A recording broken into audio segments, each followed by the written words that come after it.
Okay, good afternoon everybody, and welcome to the Council of Riga. We are very happy to welcome all of you here today. And we have a long afternoon ahead, and we will have important questions to discuss. My name is Julia Janrodzinja, and I'm working together with Inga for the Energate project. We are representing the Riga planning region, and it's a very, very great occasion to welcome all of you here in Riga.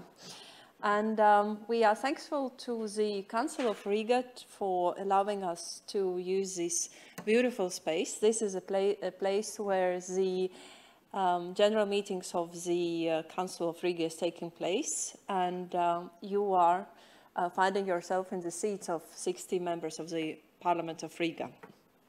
So today we have the regional workshop, already the second one for the Energate project. And as we know, and as we hope, this project and the platform will foster the sustainable investments and the cooperation and possibility to attract more investments to the energy efficiency and renovations work. We have quite a tough agenda. We have a lot of questions to discuss.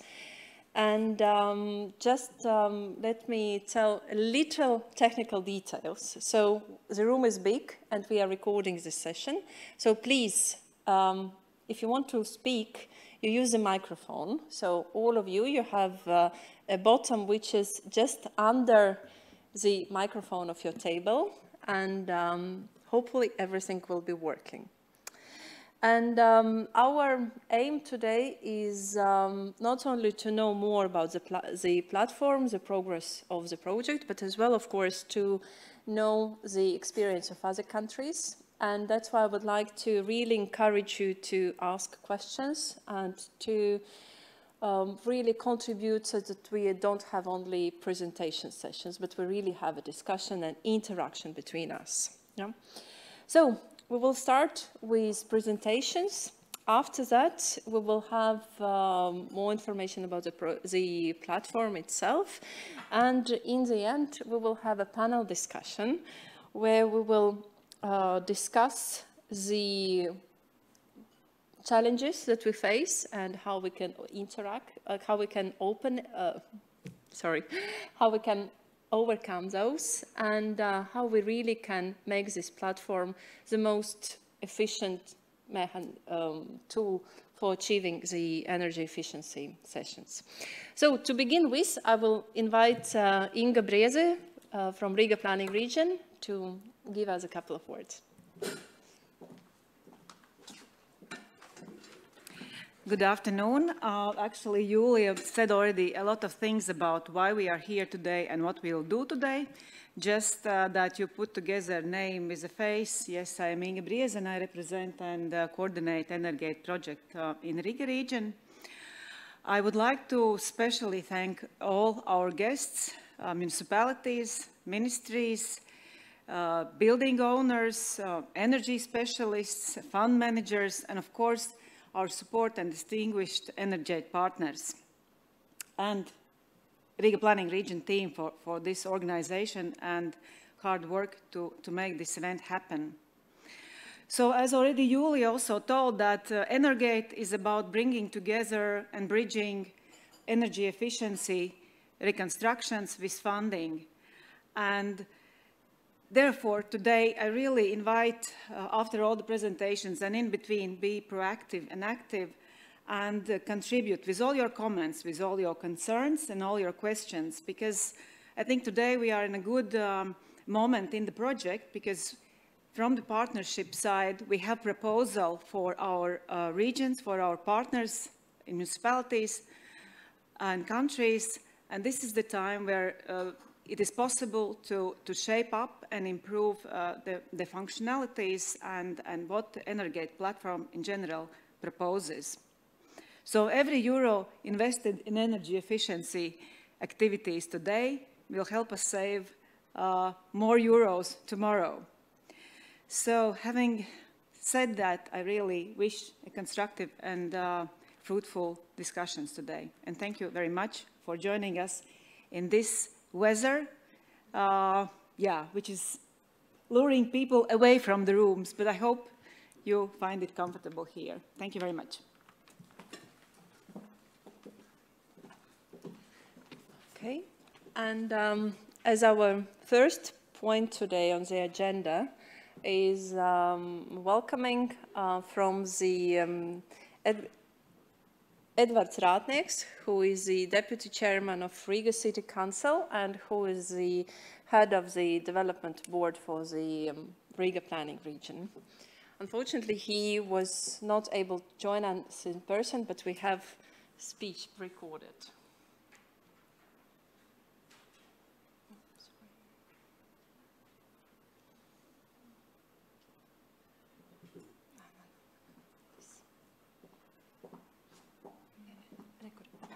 Labdien, dāmas un kungi! Dear ladies and gentlemen, labdien, dāmas un kungi! Dear ladies and gentlemen, sveicu jūs Rīgas domē. Welcome to the Riga City Council. Rīga ir viena no vecākajām Eiropas pilsētām. Jūs šobrīd atrodaties Vecrīgā, kas ir pilsētas sirds ar unikālu arhitektūru, un par to tā ir iekļauta UNESCO pasaules kultūras mantojuma sarakstā. Rīga pēc iedzīvotāju skaita un ekonomiskās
Okay, thank you very much. So we have a good inspiration and best wishes for the seminar, and hopefully we really will be able to fulfill that.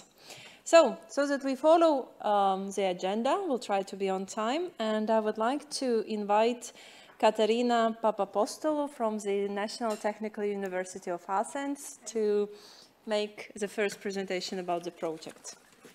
Okay.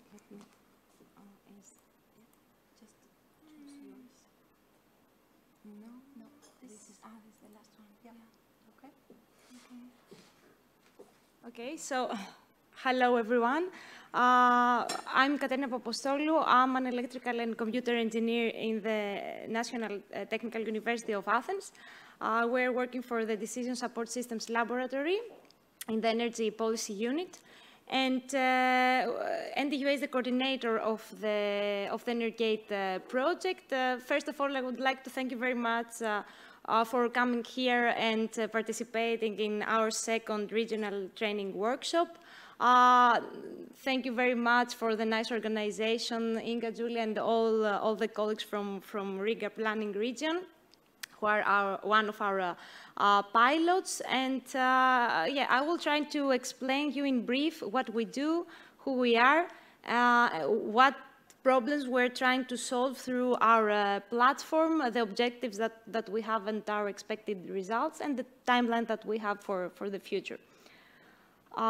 So first of all, the challenge and let's say the gap that we're trying to solve through this project is mainly to close the gap that exists between the two sides that we have identified, the building side, building owners, and all the people that are related to the building sector, and on the other hand, the financial side, the investors, the funds and all the financiers that would like to give money to invest in building renovation.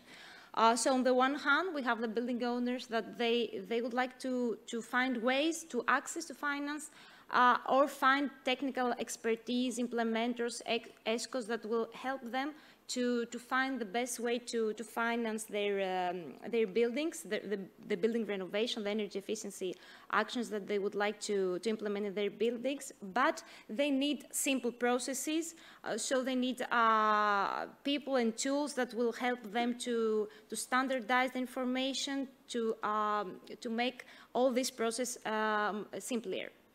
On the other hand, what the investor needs, what we have identified through this journey, is that they need reliable data regarding the energy efficiency projects. They would like to find large financeable packages more attractive, and also to have tools for evaluating the risk and for helping them assess different aspects of the project. In terms of interests, of course, what is, let's say, a must is to save energy, because we have several targets that are also set by the European Commission. We have the Energy Efficiency Directive. We have this target of 11% for energy efficiency consumption. We have the directive related to the EBBD, related to the performance of buildings, another target there for energy efficiency actions. So we need to save energy, and of course the largest consumer is buildings. So and in parallel, we need also to enhance the comfort and have a good quality of living. On the other hand, the financing institutions need opportunities for doing a sustainable investment in buildings, and of course to ensure that they will have security for their investments. But there are some barriers. Of course, there are high upfront costs for those investments, complex procedures, not standardized, lack of awareness, of course, and the knowledge gap. And several risks, of course, for the other side, the demand side, the financial side. Again, lack of standardized procedures. So all these uncertainties and risks had led us in order to propose to the Commission the Energate project that is co-funded by the European Union. It's under the LIFE program, and it started in January 2023. We're finishing the project in June 2025, and we will most probably have an extension for another 6 months, means that we will end in December 2025. So what is Energate? Mainly, Energate is a marketplace, is a smart energy marketplace for promoting energy efficiency investments in building and closing the gap that I already mentioned between the sites that are involved and the different kind of stakeholders. First of all, we're providing different kind of support in terms of proposing recommendation for retrofitting actions to the building owners. We provide also access to sustainable finance, and of course we do the matchmaking that we say between those two sides that are involved in the process. We're a consortium of 12 partners all over Europe, as you can see in the map. So it is very well balanced in terms of different kind of companies, types and expertise. And of course, we complement each other because we have institutions from the research point of view, let's say, like ICP or NTUA. And we have also the industry partners that are more close to the market. So we're trying to have a successful, let's say, exploitation of the results of the project. The main objectives of the project is to develop this energy efficiency marketplace, where on the one hand, some parties can use the platform in order to make their projects more attractive, to increase the probability of them to be financed, and on the other hand, some other parties, financiers, investors, would be able to find attractive and ready-made solutions, projects, in order to build portfolios. So we provide large standardized project development facility for energy efficiency sponsors and public or private entities, an aggregation, let's say, feature where we aggregate different projects that are similar in terms of some relevant KPIs, energy-related or financing KPIs, in order to be offered as a package, as a bundle of projects to the financiers, in order to be more attractive.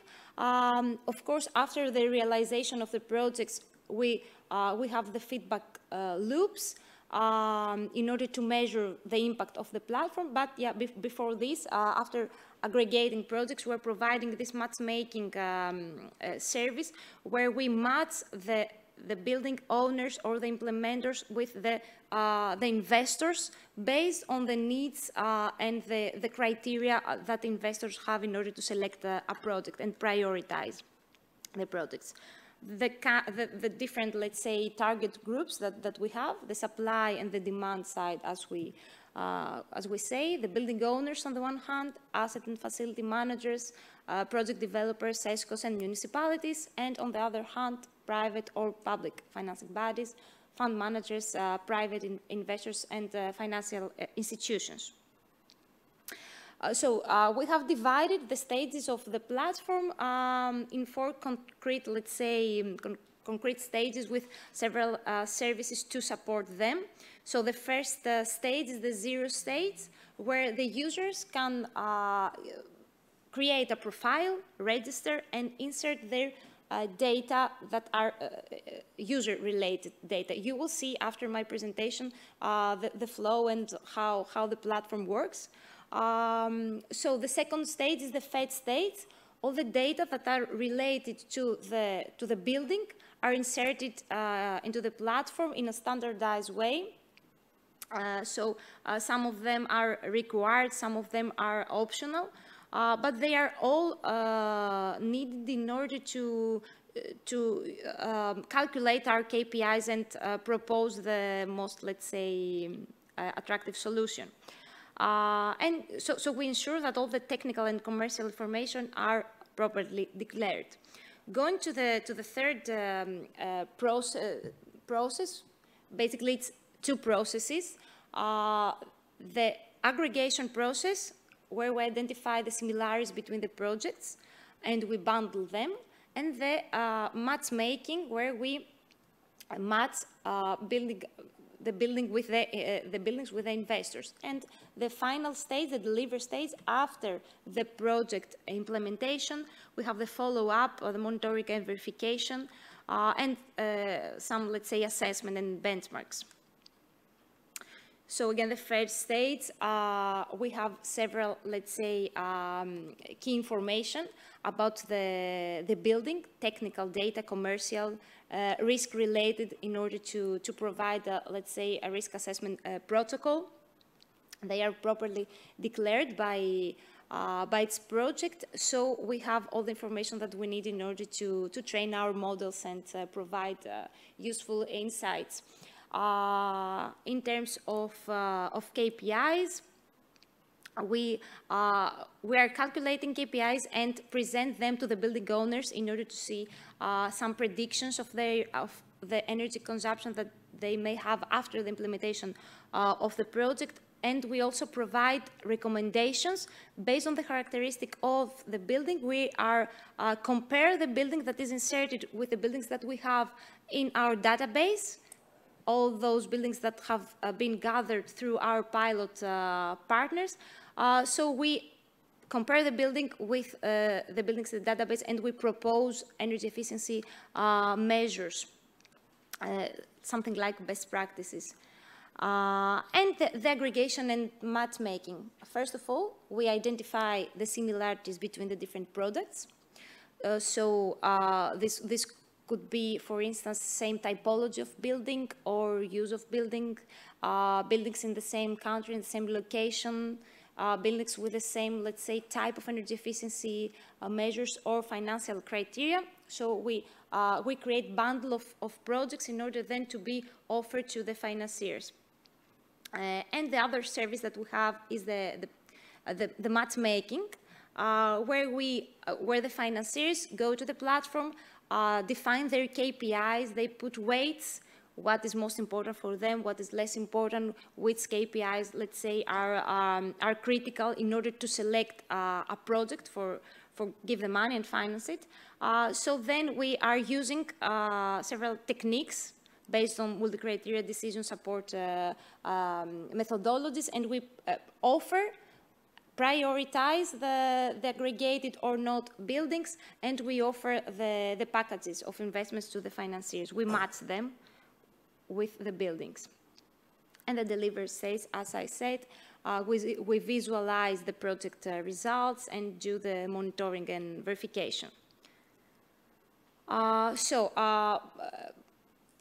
Okay, we have developed the platform, but we need to test it and be sure that when this is ready, this will be a very good product and useful for the different market actors that are involved. And how we do this? We have 5 pilot partners which will help us in testing the platform, and also they help us in bringing users to the platform. What they do, they give projects in order to have a very good and strong database for training our models and providing recommendations, make predictions, etc. And they also transfer to us the feedback from the stakeholders, because we need to know what are the needs of the market. This is why we also do this workshop and the series of workshops today and later. So we have LDK, energy consultants, we have community, SME with expertise of asset and project management, Energate in Italy, Riga planning region, of course, and Greenesco. So these are representatives from both sides, so we will have feedback from all the, let's say, market actors. And here is the expected impact. So by the end of the project, we expect to have more than, I would say, 108 building renovation projects inserted in the platform and hopefully being financed, 50 country experts involved, and 23 tons of CO2 emissions reduction, and up to 53 million of euros triggered by the project. And here finally is the timeline. We are in June. Basically, we are in the testing phase of the platform. We have already defined our use case and the user requirements. We have developed the first, let's say, version of the platform, and we're currently testing it in order to go public by the end of June, early July. Of course, we have again, after this phase, we will try to test and validate it through pilot projects.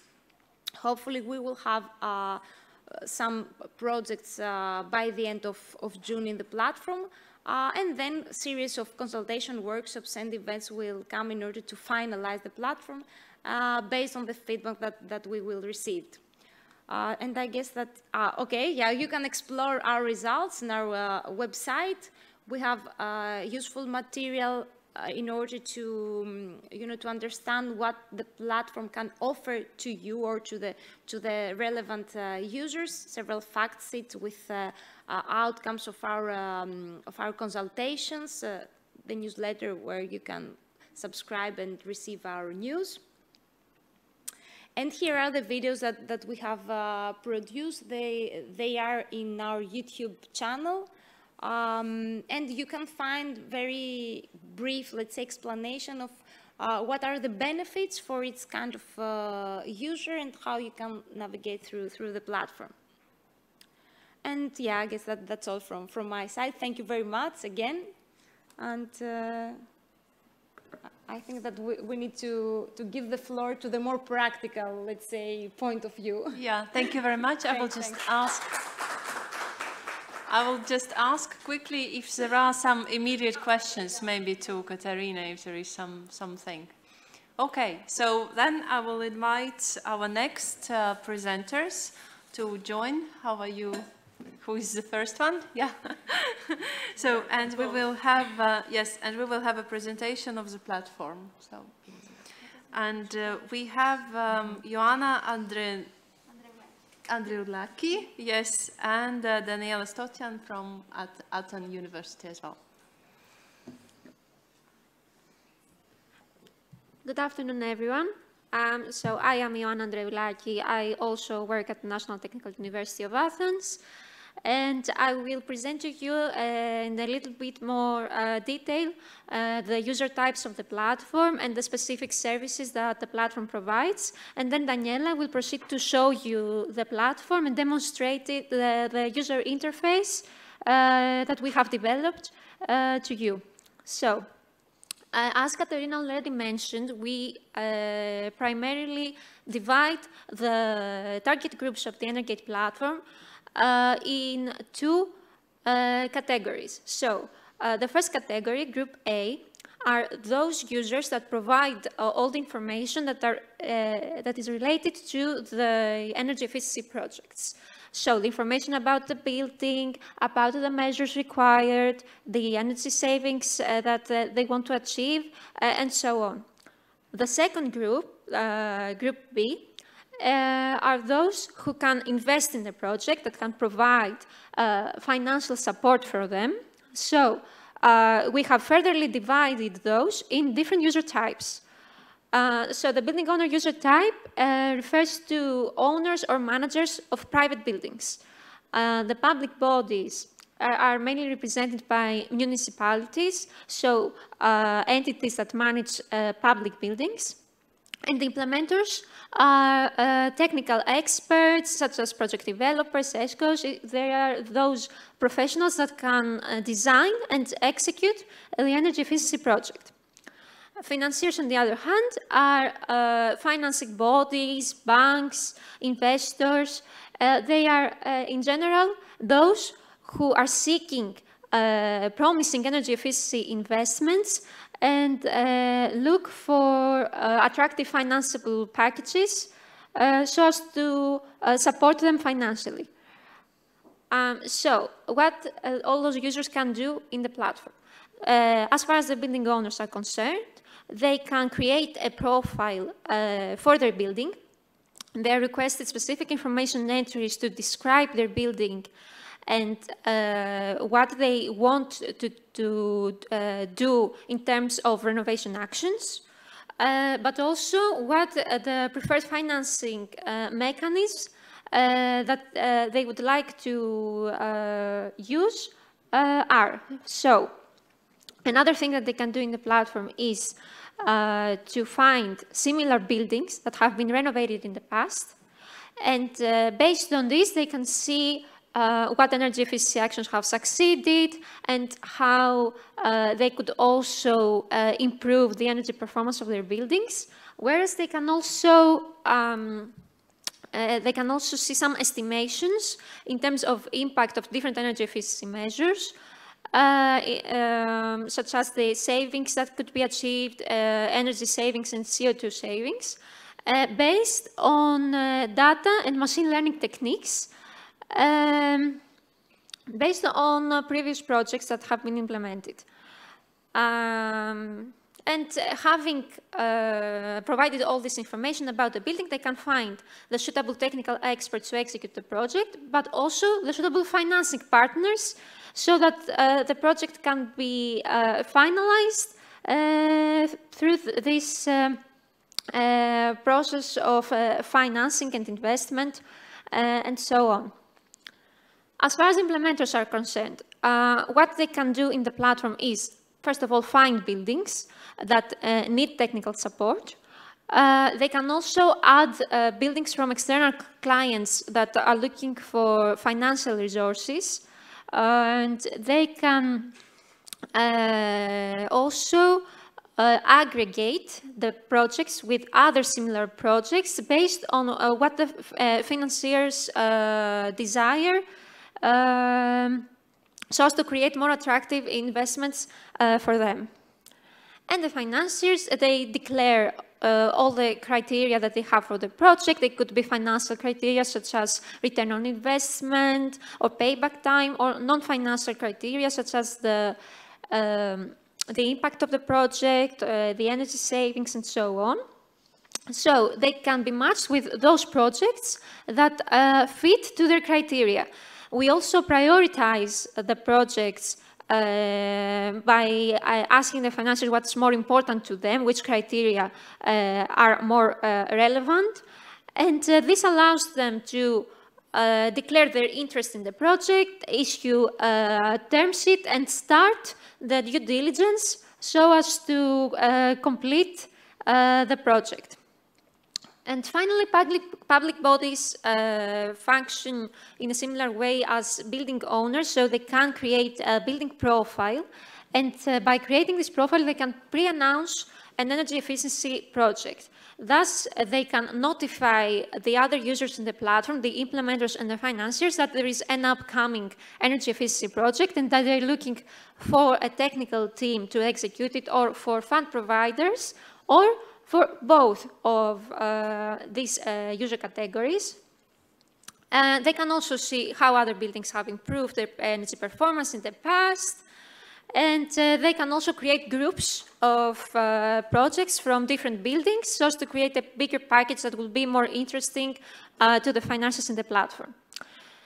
These are the services that we provide, an overview of the services. Most of them we have already explained. We have the matchmaking between the buildings and the implementers. When the implementers add all the information about the project, we have the project and the financier being matched. And following this process, we have the aggregation of different projects so that they can be presented to the financiers. The users can also go through different funding sources that would be suitable for their project. They can make informed decisions about what renovation actions to choose based on what has been previously succeeded. And something that we are now in the process of developing is the monitoring of project results. I think I saw someone want to... Yes, please. Yeah, sorry for the interruption. I just only have one question in relation to financing. I saw that both implementers and building owners can receive financing. Yeah. So who decides who gets the money in the end? Yeah, because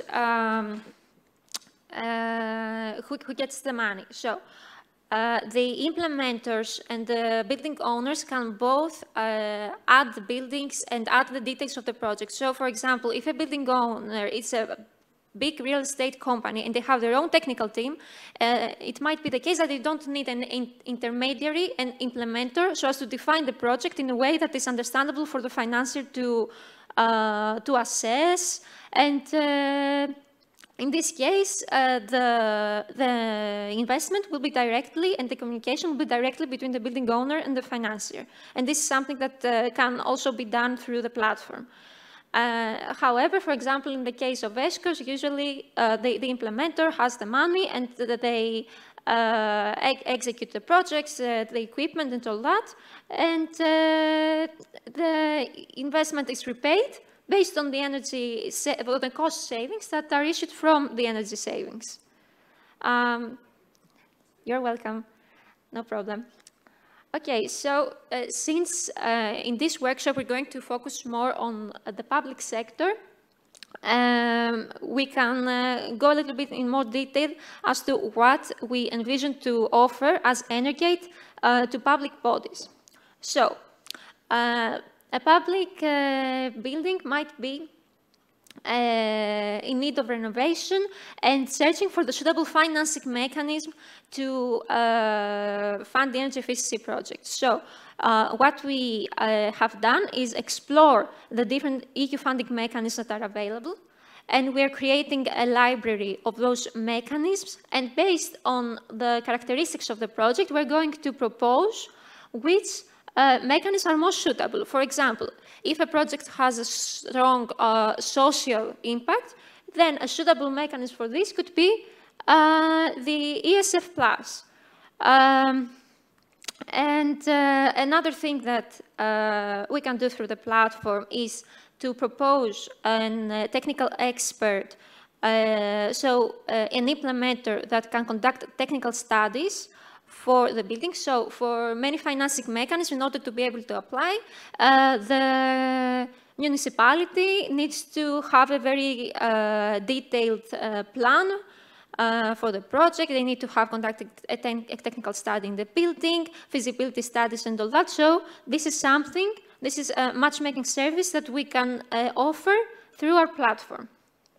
When it comes to the execution of the project, if it is below the threshold that applies to tendering, then we can directly match implementers and public bodies through the platform.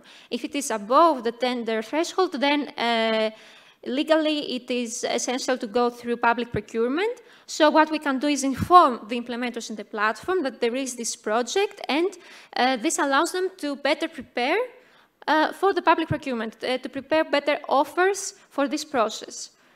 And some municipalities might also be interested in finding a finance solution for the project. So not accessing European funding mechanism, for example, but having a complete offer with the money. An example could be an EPC contract with an ESCO, and the ESCO needs to find an investor that we provide the funds for them to execute the project. So this is also something that can be done through the platform. If an implementer and the financier are interested in the same project, we can match them so that they can move on to create the offer and participate in the public procurement. Thank you very much. I will give the floor to Daniela to present the platform. Before I do, you can also scan this QR code. It leads to a survey that will help us understand better the needs of the public sector and improve the services that we provide. Thank you.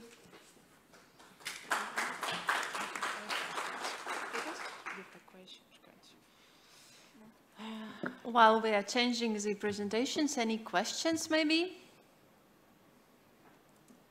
Okay. For example, yes, if we look on EU funding available for energy efficiency, And if we presume that there will be and will continue some EU-funded programs which are regulated through the Cabinet of Ministers regulations, through the conditions how municipalities can apply, is it possible that these type of, let's say, guidelines for EU funding can be integrated into the platform? So, for example, a local municipality in Latvia, there is a data that they can screen and have overview of, let's say, currently active or open programs where they can submit their project proposals. Yes, this is pretty much the aim of what we're creating now as a service in regards to proposing EU funding mechanisms. So we want to create a concise library with all the mechanisms and those that are active, when they are active, what is what are the requirements to apply to these, and we will also consider maybe having a library of support material. So, for example, there are numerous fact sheets, briefs from the European Union, and documents that are supposed to help municipalities. And this information is very much all over the place right now. It's very unstructured. And yeah, we want to organize all this and help the municipalities to make the decisions as to where to apply, what they need to have in hand in order to have better chances of receiving the funds. And yeah, and of course, if you have any more ideas on how we can improve this service, you are more than welcome to tell us and also write it on the survey. Yeah. You're welcome. Okay, so if you don't have any more questions, I guess we can continue with the demonstration of the platform and take a look at how the platform works, what it offers, and see in more detail what Katarina and Joanna already described to us. So right here we can see our home page of the platform. The user can log in and sign up, and they can also find some useful information about the platform and what it does and how it can help them. We can see here what the platform offers for each of the user types that were described previously. We have some bullets, to quickly take a look at it. You can also see our partners here that have contributed to the creation of this project. And down here you can find our social media links and, of course, our privacy policy and our terms of conditions. Now, moving back up, we can get started. But before we get started, we can also find user guidelines for each of the profiles that the Energate provides. And you can also download our manual for, again, each of the user types so that you can get to know the platform a little bit better, understand it, and maybe solve any questions or anything that you might get stuck on. So you can find them here. We also have frequently asked questions. And we will now go through each of the profiles and what they can do in the Energate platform. So starting up, we will begin with the building owner. You can see all of our profiles here. You can choose the one that suits you. When choosing a profile and registering, the user needs to fill in some basic information like the user role, and then they can move on to filling in their name, their email, everything that is necessary for their registration. We will make a test account here just to test and take a look at the platform. And let's speed this up a little bit.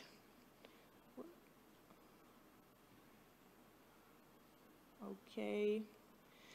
The user, of course, can take a look at the terms and conditions and agree to them. And after that, the registration is complete and they can visit their account. Okay. So when first signing in as a building owner, you're greeted by the building owner dashboard. The main thing that the building owner needs to do is, of course, add buildings to the platform so that they can look for implementers and financing. When entering a new building, we are requiring some basic building information. It's not very technical, but it is information that will help the potential implementer and financier better understand the building and what energy efficiency measures can be applied and how it can be financed. So as you can see, we have a name, description, the country, the region. You can also add the climate zone. We have the building typology. We also require some technical info, what past interventions were perhaps done to the building, what year it was constructed, the building size, the number of levels, and you can also add hours of usage, occupancy levels, and EPC level. Moving on, the user must fill in some energy efficiency characteristics that need to be filled, like the current technology and the current energy bill.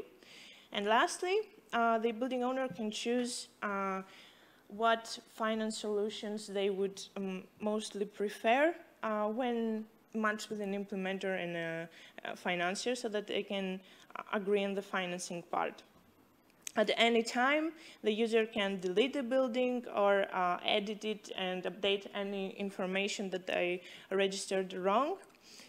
And this is the main part of the building owner. Here, he can also see the account info and change whenever is needed. And this is the ML-based decision support service that we offer, where the user is able to view their buildings. Here we have only one, and after they choose it, they can choose from a list of energy efficiency measures, and they can pick any of them and see what impact they would have on their building if they were implemented.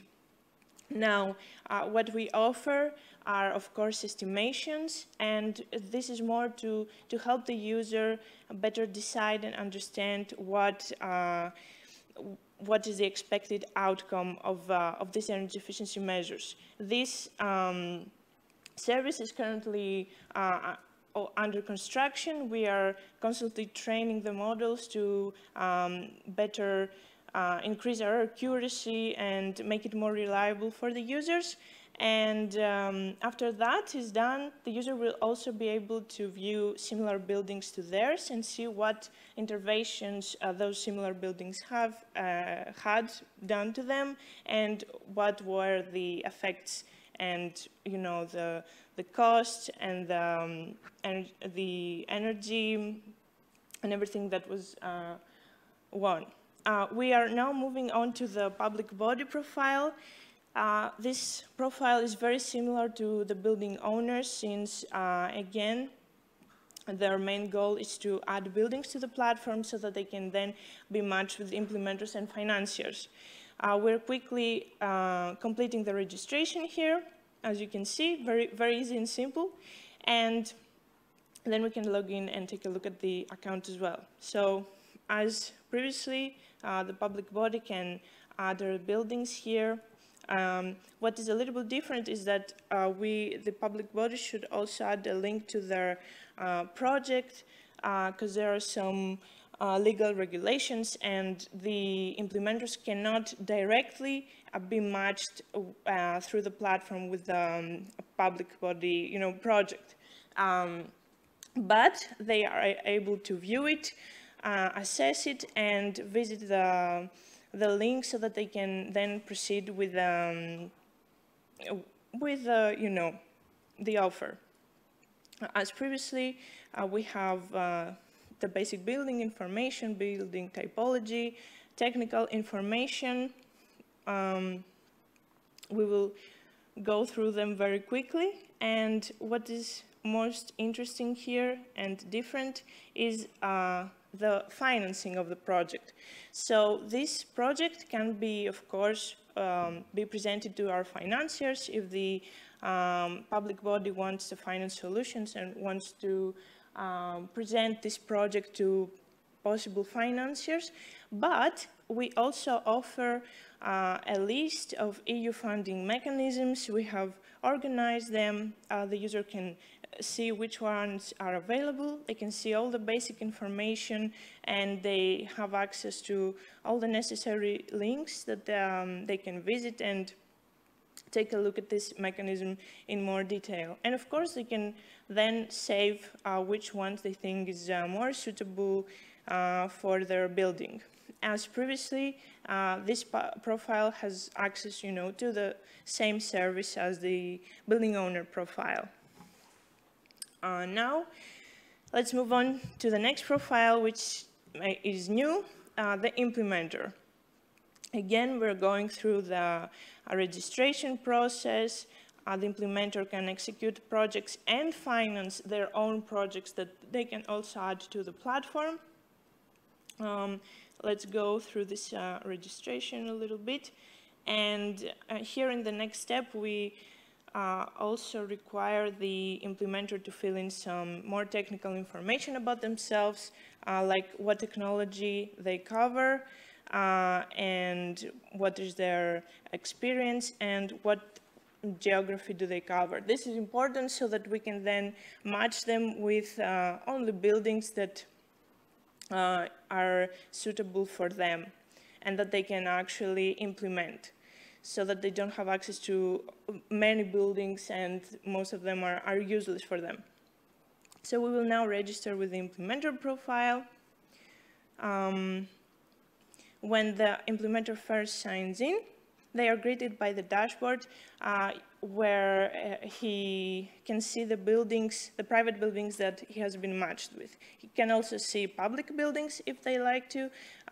He can also see the current projects, the buildings that they have added, and the accepted offers. And of course, as previously, he can see his account and change any info necessary. So, going through the private matched buildings. These are buildings that are suitable for the implementer. They are inside the geography that they cover, and when clicking on a building, he can review all the information that was added by the building owner. This information will then help them decide if they want to make an offer for this building and if they want to implement, help the building owner implement this building or not. Of course, he can reject it or decide that they like the building and they can implement it and make an offer for this building. Now, first of all, they need to fill in some information about the offer that they will send to the building owner. We need the energy savings assessment, so how much energy this building will consume after the implementation. And we also need some financial information, like how much it is going to cost, what is the upfront payment, the avoidance cost, the internal rate of return, and the building owner can also add any similar projects that they have already implemented in the past, so that the building owner can then take a look at them when deciding if they want to accept their offer or not. This process can also be done for the public buildings, and after the offer has been accepted, it will show up on the current projects. Now, we are going a little bit back and forth here so that we can see the interaction between the different user types. So when a building owner makes an offer, when an implementer makes an offer for a building, you can see here in the building owner's profile that they are notified through this little red icon that an implementer has sent an offer for their building. In this case, 2 implementers have. And the user is also notified via email when this happens, so that they don't have to access the platform every day. Here we can see an example offer sent from one implementer for this building. And after looking at it, the building owner can decide if they want to reject or accept it. In this case, we're going to reject it. And we can move on to the next offer, which is the one we sent just now. And of course, we are going to accept it. After the offer is accepted, a collaboration basically starts between the building owner and the implementer. And by clicking on this new green icon, the building owner can also revisit the offer that the implementer submitted. And there is also a final offer and a term sheet which shows up when filled. So what this means is that the implementer needs to finalize their offer when it is first accepted by the building owner. So if they see that the building owner is interested in their building, this project then shows up on their current offers, and they can click on it, revisit the building information, and then submit the final information needed for the offer to close. This information is very important so that the project can then move on to the next stage, to the demand side, and find a suitable finance. You can see here some of the fields that we need to fill in. There is the final offer for the project, the type of contract, project types, the stage of the project, the construction finance, the yield, and the equity debt ratio. All this information is very important so that the financier can then be matched with his projects. And you can see here that the implementer can also add their own buildings, which we have not yet discussed. So they can be matched with buildings from building owners, but they might also have their own buildings that they simply want to seek finance. And they go through basically the same process where they fill in all the necessary information about their building. I will skip that so that we can save some time. And of course, it's also pretty boring because we have seen that already. They also need to fill in the initial offer with all the characteristics as seen previously. And they also need to then finalize the offer so that, again, the project can move on to the next stage. So I'm just skipping through that. This is the main things that the implementer can do. So be matched with building owners and their buildings, or add their own buildings to seek finance. Now we're going to move on to a more interesting profile, which is the financier profile. Maybe before we have a questions in the room, yeah. Oh, okay, yeah. Sorry, wow, so loud. Sorry, thanks. I just wanted to ask, would it be possible when the offer is made that before deciding whether we would want to reject or move forward to be able to see the full profile of the implementer, right? Yeah. This is a feature that is going to be added before the final release. Currently, the profiles can only see the company name of the other party, but of course, there will be a button to request access to all the personal information so that they can actually, see who they're dealing with and decide if they're trustworthy enough to continue with an arrangement. Yeah, of course. Oh, okay, great. Sorry, one more question. So do we expect them to finalize everything online without, having I would put in a meeting or something, like a guideline? What would be the next step before finalizing? Not really. Yeah, they can request for their contact information and be in contact outside the platform, but the platform provides this medium to have everything very standardized and predefined, and it's much easier for the financier basically to see everything very quickly and assess it, and it's all in the same format, because this is a problem that the financiers are facing, is the lack of standardized and structured data. Basically, the aim of the project, I think, is to bring people together so that they can easily find each other. And after that, of course, they can move on and agree to something on their own. We are simply here to connect them, to connect to bridge them. the communication gap.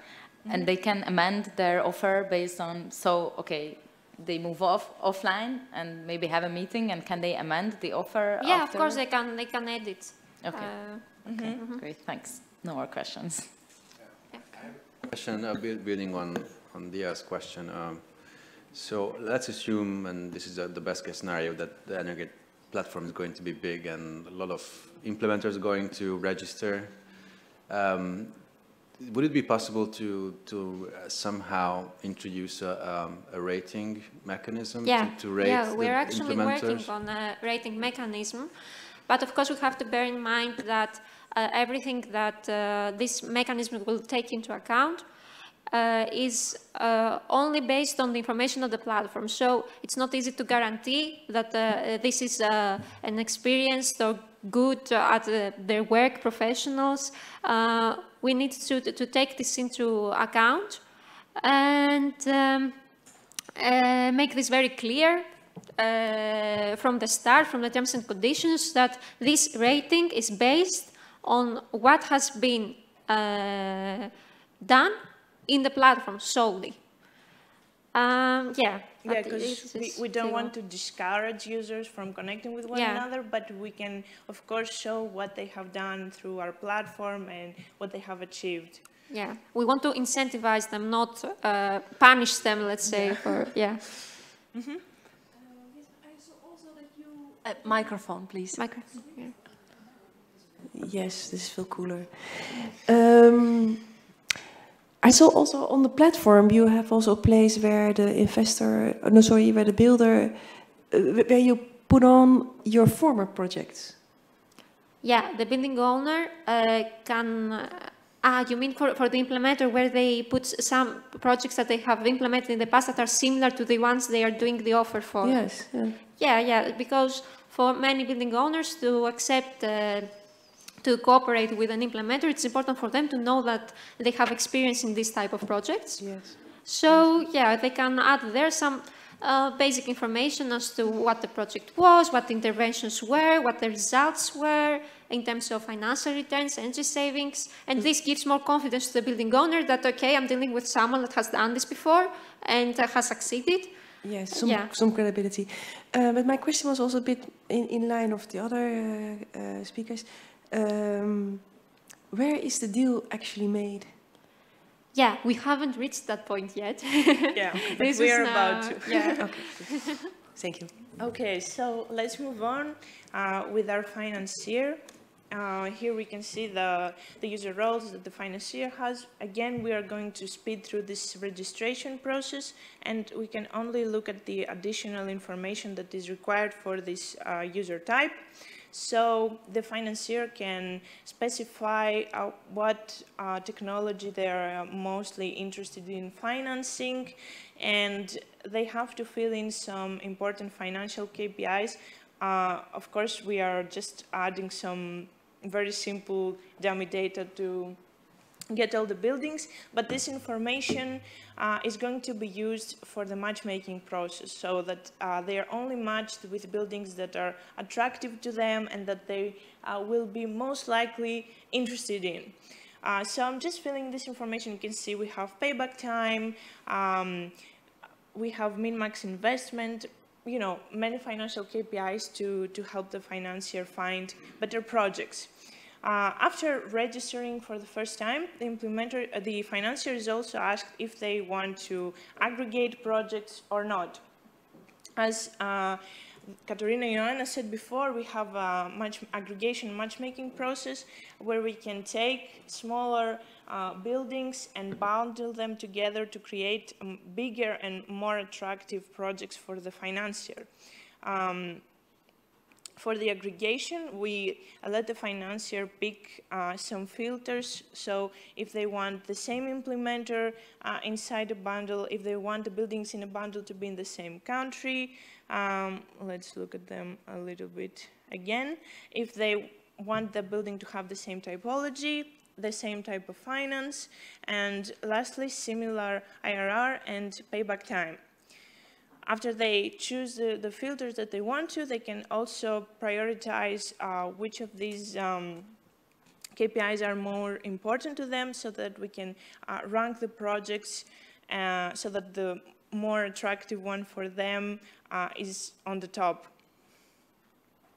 So after filling in these filters and these criteria, he can then move on to see the buildings and the project that they are actually matched with. So here in the dashboard, again, you can see some buildings. The financier here has been matched with buildings that have been added by building owners or implementers and have finalized offers, and thus we can determine if they are suitable or not for this financier. By clicking on the switch button, the financier can also take a look at the clusters created. Here only one cluster was created from many small projects that have been grouped together to and that are within the limits and the filters and the criteria that they set. So when clicking on each of these buildings, the financier can look at all the building information submitted and the offer created by the implementer, and after taking a look at it, they can decide if they want to proceed with financing this project or not, and if they want to create a term sheet and send it to the other users and potentially have a collaboration. So after they upload this term sheet, they can then send it, and the building owner and implementer will be notified. All the notifications in the platform happen via the platform, of course, and via email, so that they can not miss any notification sent to them. The financier can also take a look at the public buildings in the same manner. And although we do not have the matchmaking process for the public buildings, this is because we want the public bodies to be able to create their own clusters and aggregate their buildings on their own, because this is usually the case. Like, the public body has 10 schools and wants these 10 schools to have a specific upgrade. This is also a feature that will be added before the final release. Here, the financier can also go at the My Projects tab to look at the projects that have already been accepted. And this is basically the final stage where both the building owner and the implementer have accepted the financier's term sheet, and thus they have accepted their contract, and they can move on to actually implement and finance this project. And this is what actually you said happens. They can then communicate with each other outside of the platform. To proceed, of course, with the implementation and financing, because this is where our job is kind of done. You can also see here from the point of view of the building owner that they can, when they get the offer from the financier, they can download the term sheet and accept or reject the offer. And the same thing happens with the implementer. These are all of the main functionalities of our platform. I will skip through the implementer accepting the offer as well. And we can close this, this training session. After the connection has been done with the users, we will also have another stage where we can show the results of the implementation. So after the implementation has taken place and the project has been financed, and we have acquired some new measurements from energy savings, cost savings, and CO2 emissions, we can actually visualize them and provide some additional services. This is going to be done on the second stage of the Energate project, but this is also something to help the users keep track of their implementation and understand, you know, the benefits of it and what maybe they can do better the next time. That's it for the demonstration. I don't know if you have any questions for the platform. Yes, we have already. Yes.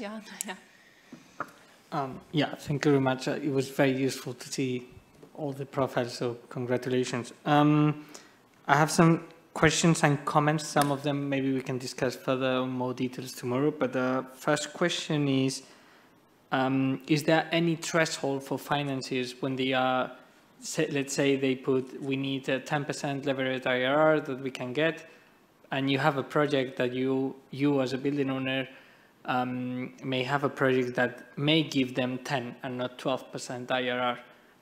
Would this project be eligible for the bank, or is there any threshold for the bank on the expected returns, and who decides what is the threshold? Because if it's a specific number, you may not see certain financial options, and of course the bank will always give you, they will always say, I don't know, Euribor plus 2.5% interest, and you may have some negotiations capacities, so that's why we need to have some threshold there.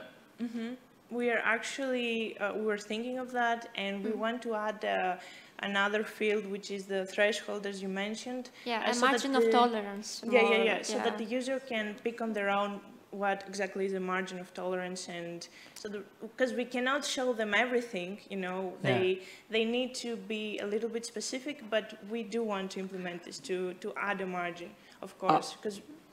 I agree with, I'm not sure if the bank will give you the minimum they are expecting to lend you the money. So maybe we should include, when doing the matchmaking process, we should consider, I don't know, 30%. Yeah, we have considered this as well, to have a, let's say,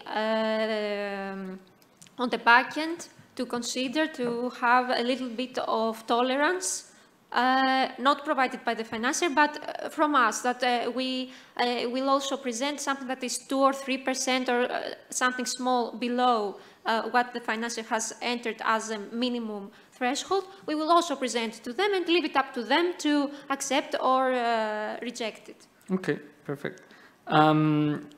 Then second thing that I had is, it might be useful at some point to show on the dashboard the number of operations has been done by the platform. Not at the beginning, because they will be very limited, but when we have, as Mikla was saying, when this comes big, and then we have billions of euros that has been financed through the platform, maybe to give some confidence that the platform is working. One question that we usually have is, what is the cost of the platform? And when they say it's free, there are certain people that say, if it's free, you might be getting money out of something. So is it data or? No. It's a research project, so it's not. Yeah, but maybe there must be, I don't know, shown at any point that this is free because it's publicly financed. So and to avoid this feeling of getting, I don't know, why nobody is charging me for financing this? Okay. That's a good question, and I think that relates also. So, what will happen to the platform after the end of the research project, right? The exploitation phase. So, I think that's something that we can discuss further tomorrow. But it's a good point. Then, in terms of the term sheet, I think we can also discuss tomorrow. But for now, what we've seen is the financiers are very reluctant to give you a term sheet directly through the platform. Really? Okay. It's such a private document that it's like, maybe what we could have is a template term sheet Yeah, non-binding terms. Yeah, we want to do this. So in the same way that we have the offers with predefined information entries, and yeah, we request for specific information, maybe we can create a template also for the term sheet and containing only the information that the financiers are comfortable to share through the platform. Okay, that was all. Congratulations. At least every contact that we had so far, it's been very positive. So. Thank you. Great. Thank you very much. Thank you. Any more questions? Yeah. Okay, and we are already a bit over the schedule, so maybe we continue. Yeah. Thank you very much. Thank you. Very interesting presentation. And we have a next point, presentation about the survey and the questions. So, there.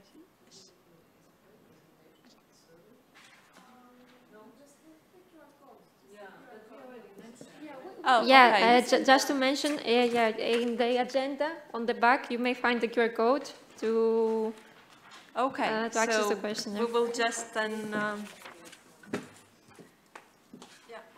then just ask everybody to have a look on that QR code and take time and give a little attention to that point and fill in the survey.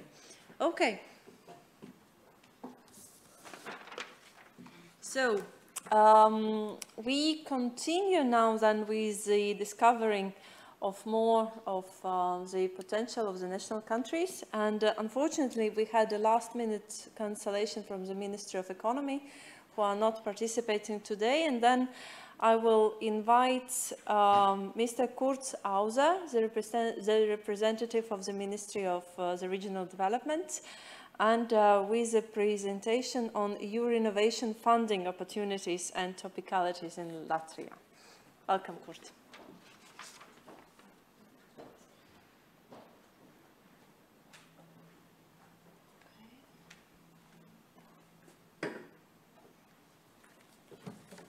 Hi, hello. Can you hear me well? Is that all right? Good. Right. Yes, my name is Kurt Auser. I represent the Ministry of Environmental Protection and Regional Development of Latvia. I represent the State Sustainable Development Planning Department, and today I will share my experiences, our experiences with improving energy efficiency, and specifically with regards to support for municipal buildings in Latvia. Just a brief overview of the functions and tasks of our ministry. We're the leading public authority in Latvia in the following sectors: environmental protection, which actually soon will be moved to another ministry, the Climate and Energy Ministry, and hence our name will change when we won't be the Ministry of Environmental Protection and Regional Development. It will be Ministry of Smart Administration and Regional Development. But yeah, and that's soon to come, actually. So our field of work also includes regional development and monitoring of local governments, which I am involved in, and spatial development planning and land management, as well as the digital block of our ministry, which deal with management of public administration services, and the planning, coordination and management of the development of the information society and digital transformation. Yes.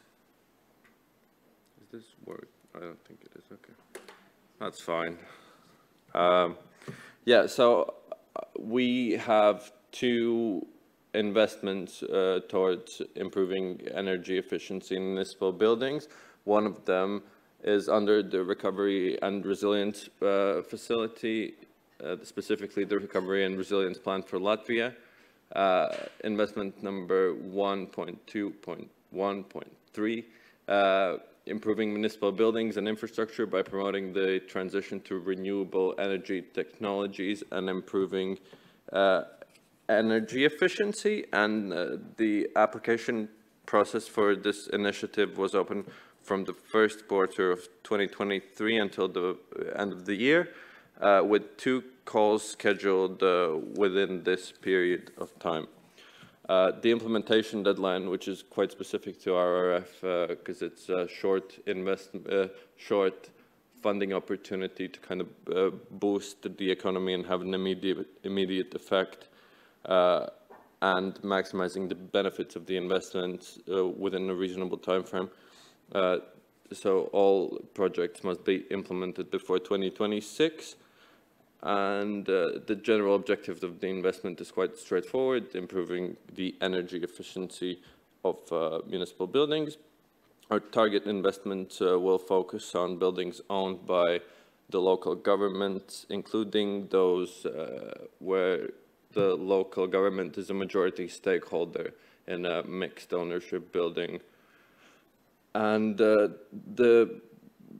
buildings could the buildings include the diverse range of facilities such as social housing, healthcare facilities, educational institutions, and social service buildings.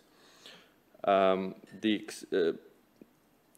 expected, one of the key outcomes of this initiative is the reduction of the costs of providing services. So we actually ask for the submitter to calculate what the implementation of the project, what effect the project implementation will have on the costs of providing the service to one client annually. And yeah, the recovery and resilience facility support for this is 29.3 million euros. Following with this investment, we have a few eligibility requirements. So it has to be a construction-ready project, which kind of links with the short implementation time. And the project has to be included in the municipal development program and the investment plan, which is part of the development program, and long-term maintenance plans for energy consumption savings in the building must be submitted to ensure that the sustainability and effectiveness of energy efficiency are made over time. And the project must be compliant with the DNSH principle, so it contributes positively to the environment and does not cause any adverse effect. And the supported activities must be included in the energy certificate of the building so that the improvements are targeted and measurable, and we can be sure that they're like directly linked to enhance energy efficiency. And costs for one project range from 50,000 euros to 2 million euros from the RRF, and the support rate is 100%, but the submitter has to pay the value-added tax fee because that is not covered under the RRF. The expected results for this investment was the awarding contract for at least 27.8 million euros and reduced the primary energy consumption by 4.5 million kilowatt hours a year. And we calculated that for one saved kilowatt hour a year of primary energy, you cannot spend more than 6 euros. And the achieved results as of May 2024 in the first call was signed contracts with a total value of 20.3 million, 26 projects in 14 municipalities, and expected reduction is 3.7 kilowatt hours a year. And for the second call, the evaluation process is still ongoing. We expect it to finish quite soon, but for now, 28 project applications worth 22.6 million euros have been submitted, and 5 contracts have been signed until the 27th of May. And we are confident that the targets and milestones will be achieved, and we're happy to see that both calls were supported and municipalities had interest in them. So it shows that energy efficiency is still a relevant issue. The other investment under the supervision of our ministry is within the EU cohesion policy program for 21-27, measure 2116, increasing energy efficiency of municipal buildings. Application process, so we planned it so that they don't overlap, and we want to finish the first one before we open the second one. And there will be 3 calls starting from the 3rd quarter of this year until 2026. They are quite different, but I'll follow that in a second. And the general efficiency is quite similar to the previous investment, but we also included wastewater treatment processes. And these investments are also created to increase energy efficiency. For example, smart building management technologies, renewable energy production equipment, air quality improvement equipment. For these investments, the support rate is up to 85% from the cohesion policy. However, for wastewater management, public service providers, so municipal capital companies, these investments should be made with the revised requirements from Urban Wastewater Treatment Directive, and the support rate is 65% for these investments. The overall European Regional Development funding is 22.5 million euros. The expected results for this investment are slightly different. So we actually calculate the total area of improved energy efficiency. So around 27,000 square meters and additional renewable energy production capacity of 2 megawatts. And also, similarly to the previous one, reduction of primary energy consumption by 1.4 million kilowatt hours a year. Here's the promised difference in the 3 calls. The first one is going to be a limited project selection, which is the soonest one. The second call will be an open project selection for wastewater management public service providers. That will take place in the 4th quarter of 2024. And the third call will be the flexibility funding, which kind of depends on the EU when they decide to allocate it, but it's indicatively from 2026.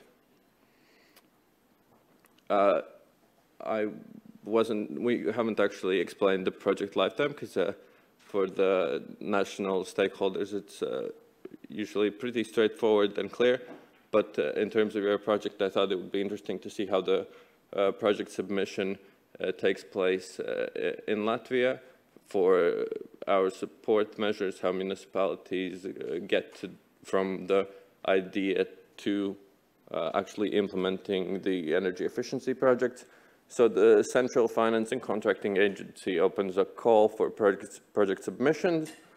Then municipalities prepare the documentation and submit it via the Cohesion Policy Management Information System, which is where all the indicators, all activities, all the plans, all the contracts, everything is stored.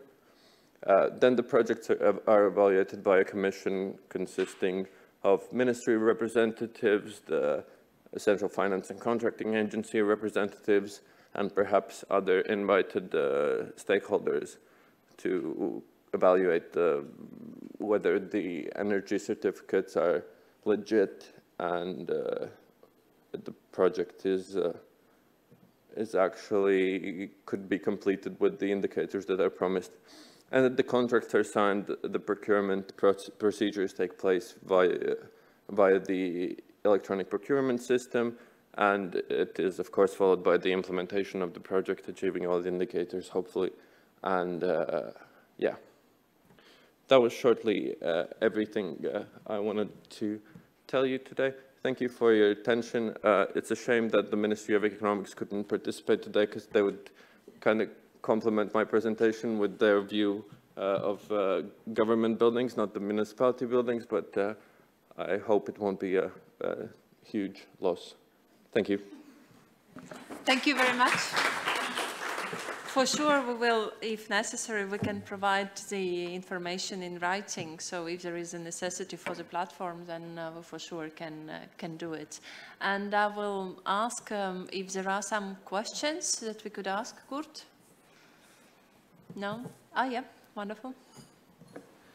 Yeah, thank you for the presentation. It was really interesting that how you move forward with your objectives and how you want to make it happen. So I have a question on specifically about Energate. So in your view, how do you see how can this platform could be fit into this flowchart that you showed up, like I think slide before? That it seems like you have your own very worked out process. So thank you for your question. My understanding of the project is quite narrow at this point. I only saw the model and how it actually works just, 10 minutes, 15 minutes ago. We had a brief conversation with the Riga planning region prior to this, and my current understanding is that directly I cannot see how it would work with potentially municipalities submitting the projects, and then I'm not sure how aligned with the procurement law it would be, but it's one task for the project implementators to see how you can attract a wider base of clients and see how this could be. We saw a good benefit for the system if we could see the activities that have been done and see it kind of as an archive of good practices and how much the actual market value of specific activities cost. But yeah, due to this kind of straightforward order that we already have in place and the European regulations that we have to kind of put all the indicators in the management information system, it would be tricky. It's possible, but it also poses a challenge of including another place where you store all the data. Maybe we could think about integrating these systems, but then again, there would probably be severe investments in security and such, because it deals with sensitive matters, I assume. Yeah. Thank you. Yeah. Thank you very much for your presentation. It's a bit in line for the former speaker, because now most of the renovations are funded by grants, EU grants, right? Mm-hmm. Is there room for private funding or for other ways of funding the projects? This is not an area where I hope Ecodoma can perhaps give me an insight on maybe in their presentation on how this would work. So how we operate is that we receive the EU funding and then decide where to allocate it, then have discussions with the European Commission on whether they think it is okay, and then we proceed with planning the investments. In no way we discourage municipalities to not work with private investors. That would actually be supported from our side, because it would potentially reduce the costs of investments we put in the in these measures. So yeah, it's supported, but we do not oversee it at this point. Yes, and a second question. You say, well, it is there are some you see some hurdles for using the platform as a municipality because of the pure procurement was one problem. Do you see any other issues we should overcome, shooting out of the hip? That's not definitely an issue. I just had a feeling that perhaps before the submission of the project and before putting the project idea and the funding and opening the call for in the electronic procurement system. I'm not a lawyer, but I think that would kind of tamper with the procurement process itself. So you would actually, the implementator and the building owner would kind of have an advantage beforehand. But that's just what I saw from the. It's just a first opinion. I don't have all the information in detail. It's just one thing you maybe could look into and decide whether that's an issue or not. I'm just, yeah, raising my thoughts, using the platform. Yeah. Other issues, not currently, no. I don't know, the main task for every product, I guess, is just to popularize it, because you do have to have all of the involved actors actually using the platform, and I find that might be tricky, but then again, it's definitely not a bad idea. I think it's a very valuable idea, especially in this age where, when we're talking about EU funding as well, the investments in energy efficiency are likely to not increase. I'm not going to say decrease, but that would open the market for more private investments and maybe other funding sources. Thank you. Inga? Yes, I just can comment about municipalities and private funding and why it is EU funding and not maybe so widespread this commercial funding available is that if there is a good proposal from commercial sector, I think it is acceptable and interesting for municipality and renovations. But another thing is about municipality as such and capacity of to co-finance and finance investment projects, because there are also regulations in the law that say how much, let's say, loan financing you can attract to renovating public buildings for energy efficiency. So yeah, there is a two-way communication, and of course, but what I think is there is still big potential on creating, let's say, programs or incentives for commercial banks. That there are some, I don't know whether guarantee funds or something else, with some better conditions for municipalities to achieve or get funding from commercial funds, or they can get some lease funding for renovations. So I think that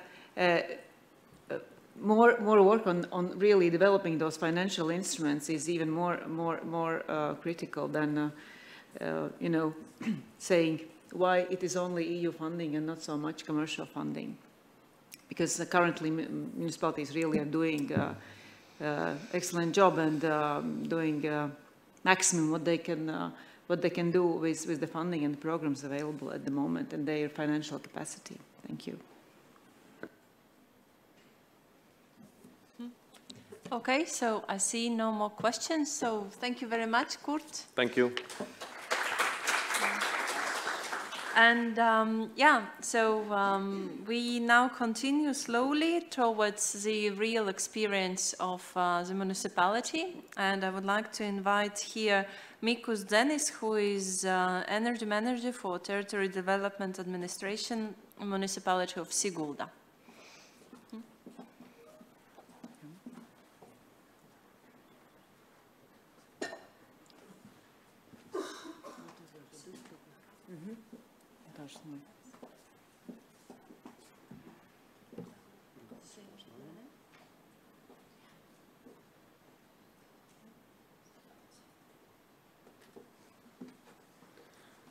Hello everyone, my name is Mikus Denis and I will show you a small presentation about 3 projects in Sigulda.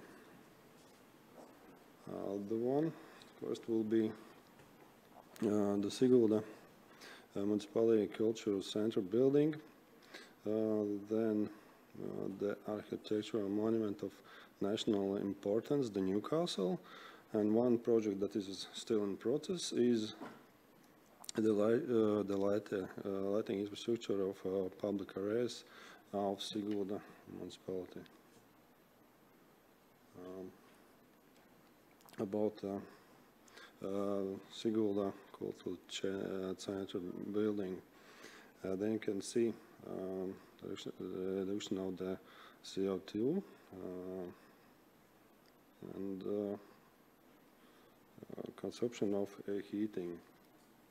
Works carried out during the project: installation of attic slab, installation of the waterproofing, replacement of windows structures and external doors, rebuilding of a heating system, introducing of mechanical ventilation with recirculation, installation of electric wiring and internal lighting, and heat pumps and solar collectors. There you can see a CO2 reduction from 2019 till 2022 year.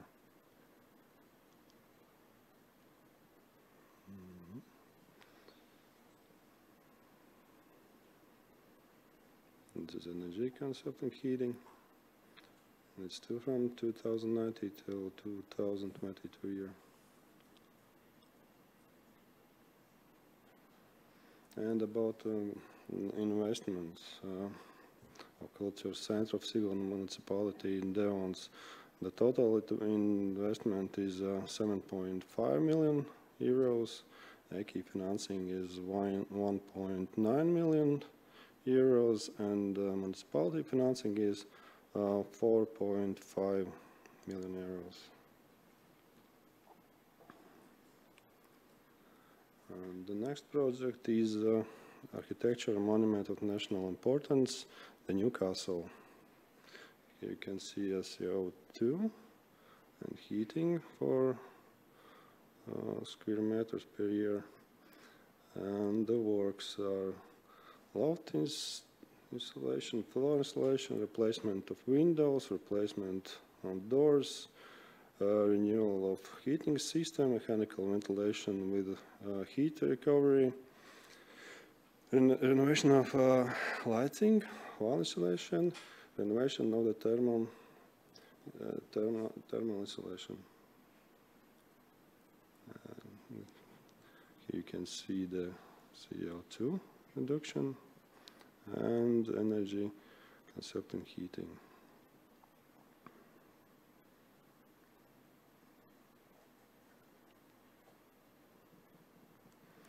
And about investments, the total investment is almost 1.1 million euros.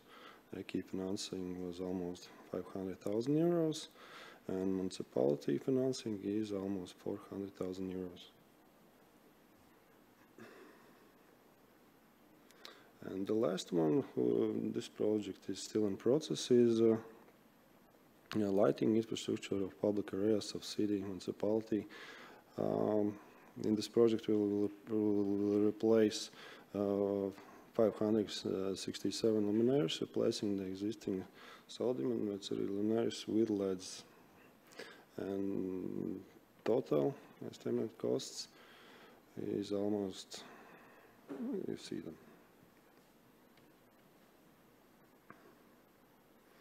And this is 3 steps, or 3 steps closer to 2050 climate neutrality goal.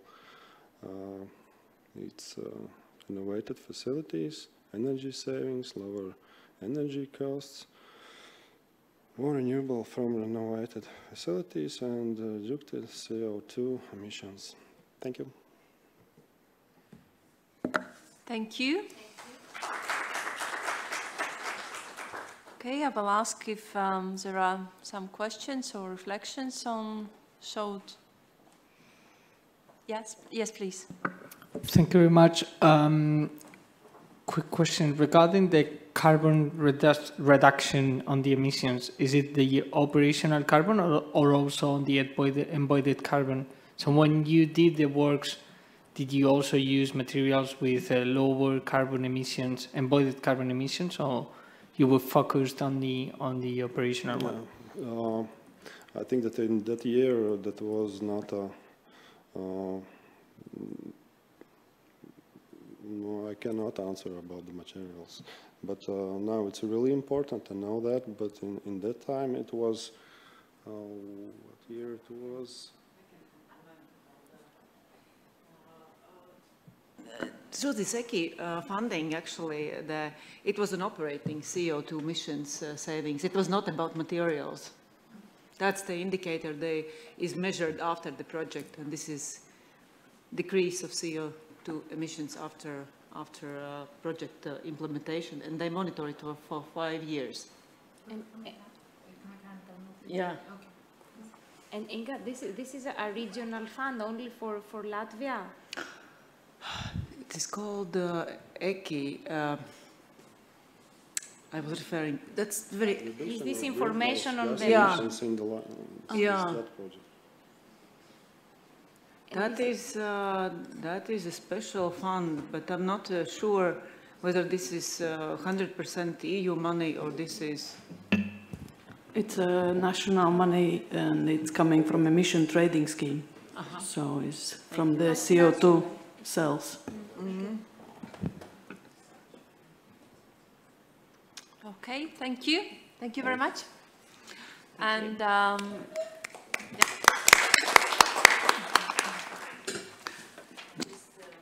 there is some break, little, small. If you are staying longer in Latvia, I invite you also to visit Sigulda, because this is one of the key tourism destinations in Latvia and in the Riga region. So there are very nice buildings and very nice sceneries and paths. Okay, and I will now invite then Marika. We already had the first contribution, so we'll continue with Marika Roša, member of board for Ecodoma, and yeah, so Marika presents yours. Thank you. Yeah, hello everybody. Yeah, as Julie mentioned, my name is Marika Roša. I'm working for Ecodoma, and actually when Mikus showed the new castle, I got married there, so it was just good memories. So I'm working for Ecodoma. We are a family created engineering consulting company 30 and more years ago, and so what we do, we are working on energy efficiency issues, and we are, of course, also working on climate-related projects and across all the sectors, so starting from public buildings, multifamily buildings, industries, and whichever sector is interested to think about energy efficiency and climate. And myself, I'm really working on daily basis with the municipalities, and I really like the energy planning issues. And what we do is throughout already, I think, yeah, since it was possible, so we started participating in EU projects. And so currently, yeah, we are working as, acting as both as coordinators and partners in different projects. So one of them is Own Your SecUp, which is follow-up from Compete for SecUp, coordinated by ourselves. And the same also on NoNEBS, that's for industries, Life Rehabitat, that's one-stop shop for energy poor households, Life Bauhaus in Europe, that's social project on really including the new Bauhausing approaches in building renovation. So all kind of aspects we are trying to gather the team. We are all, doctor PhDs from Riga Technical University, so we really enjoyed the working engineering combining with the science. So what else we do? We are also working, my colleague is working in Ukraine, assisting on energy efficiency project there.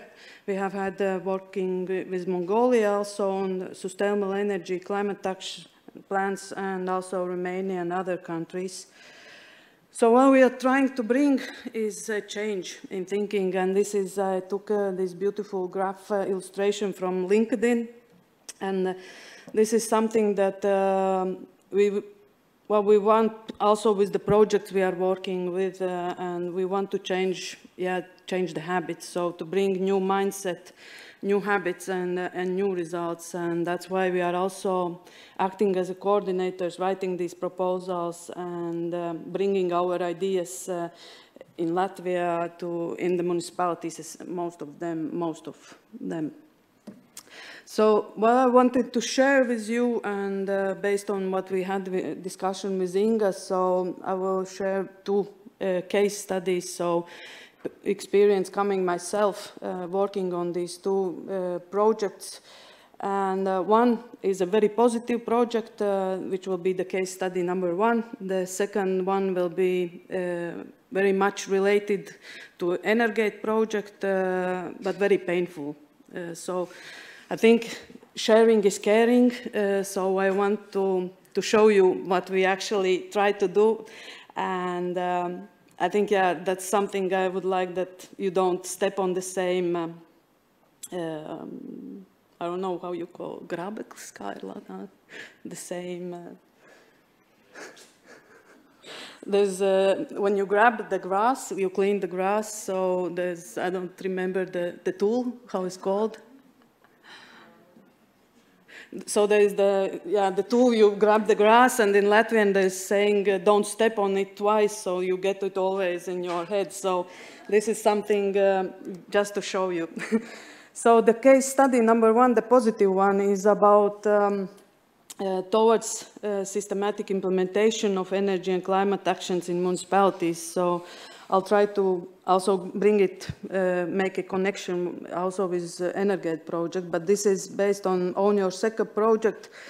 It is an ongoing project. We started in 2022, and we are going to finish in 2025 in August, and is local, so it's capacity building project program from SINEA. So what we try to do with the project is we want to bring systematic approach in implementation of sustainable climate and energy action plans. And we are wanting to do it, proposing it, to do it through energy management systems, climate adaptation and innovative engagement approaches. So what we try to do is design thinking approach, and so that we increase the capacity of local authorities.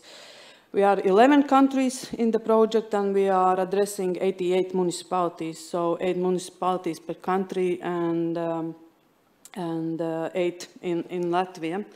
So the main 3 pillars of the project are, as I mentioned, energy management, implementation of SECAP measures, and climate mainstreaming. I will not explain anything about the implementation of SECAP measures and climate mainstreaming. I will stop at the energy management, and this is something that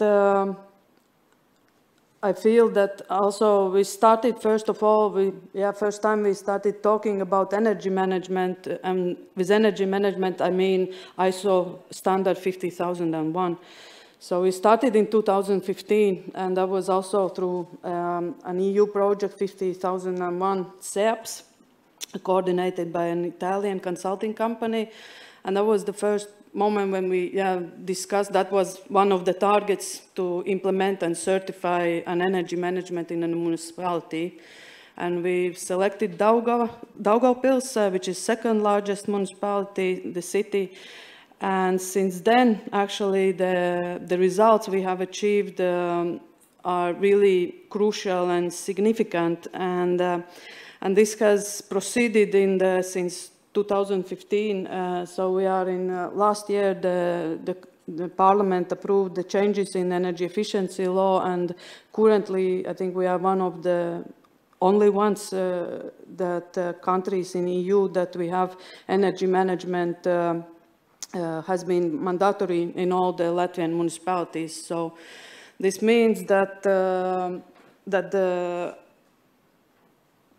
municipalities are actually not only monitoring the energy consumption in their public assets, so not only public buildings, but also public lighting, municipal fleet, but they are, of course, also planning. So this is an annual cycle.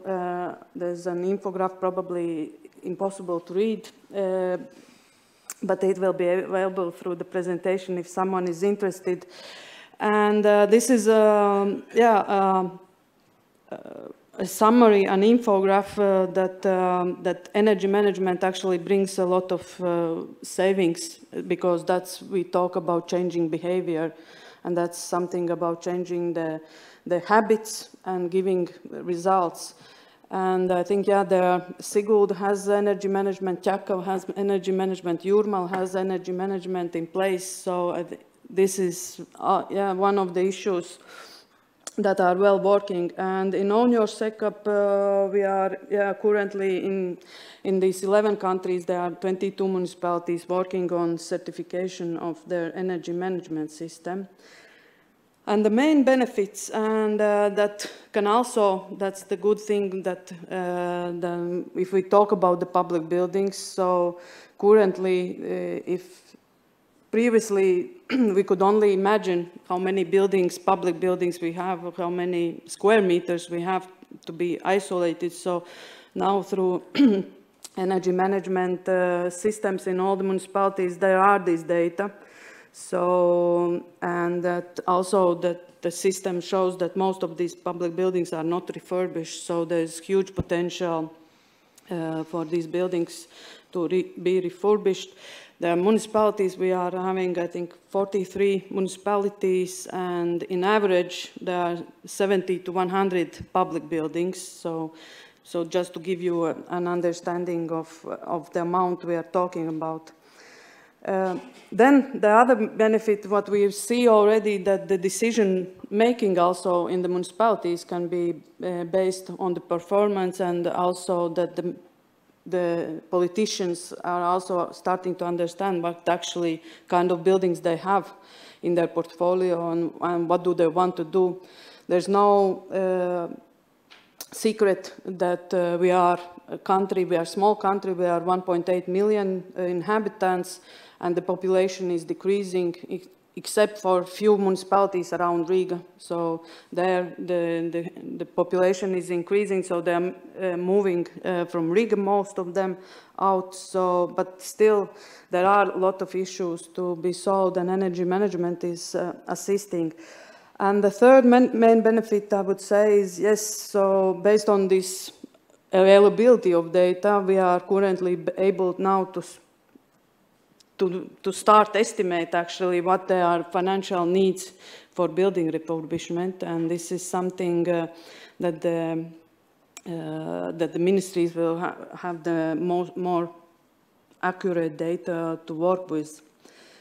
This is shortly about the good example, and I'll move to the painful one. So the painful one is also based on the projects, two projects actually we have been working on, and this is the idea of the projects were to making deep renovation the standard. So that was our motto, and this is a summary on both of them. So we got the financing on these for these projects. So one was called Sunshine, and the second was called Accelerate Sunshine. So we got money from Project Development Assistance program under the Horizon program. So these are projects where we got the money, and we could get the money eligible if we bring the investments. So we had to deliver real projects. So we had to deliver contracts on building renovation. If in Sunshine we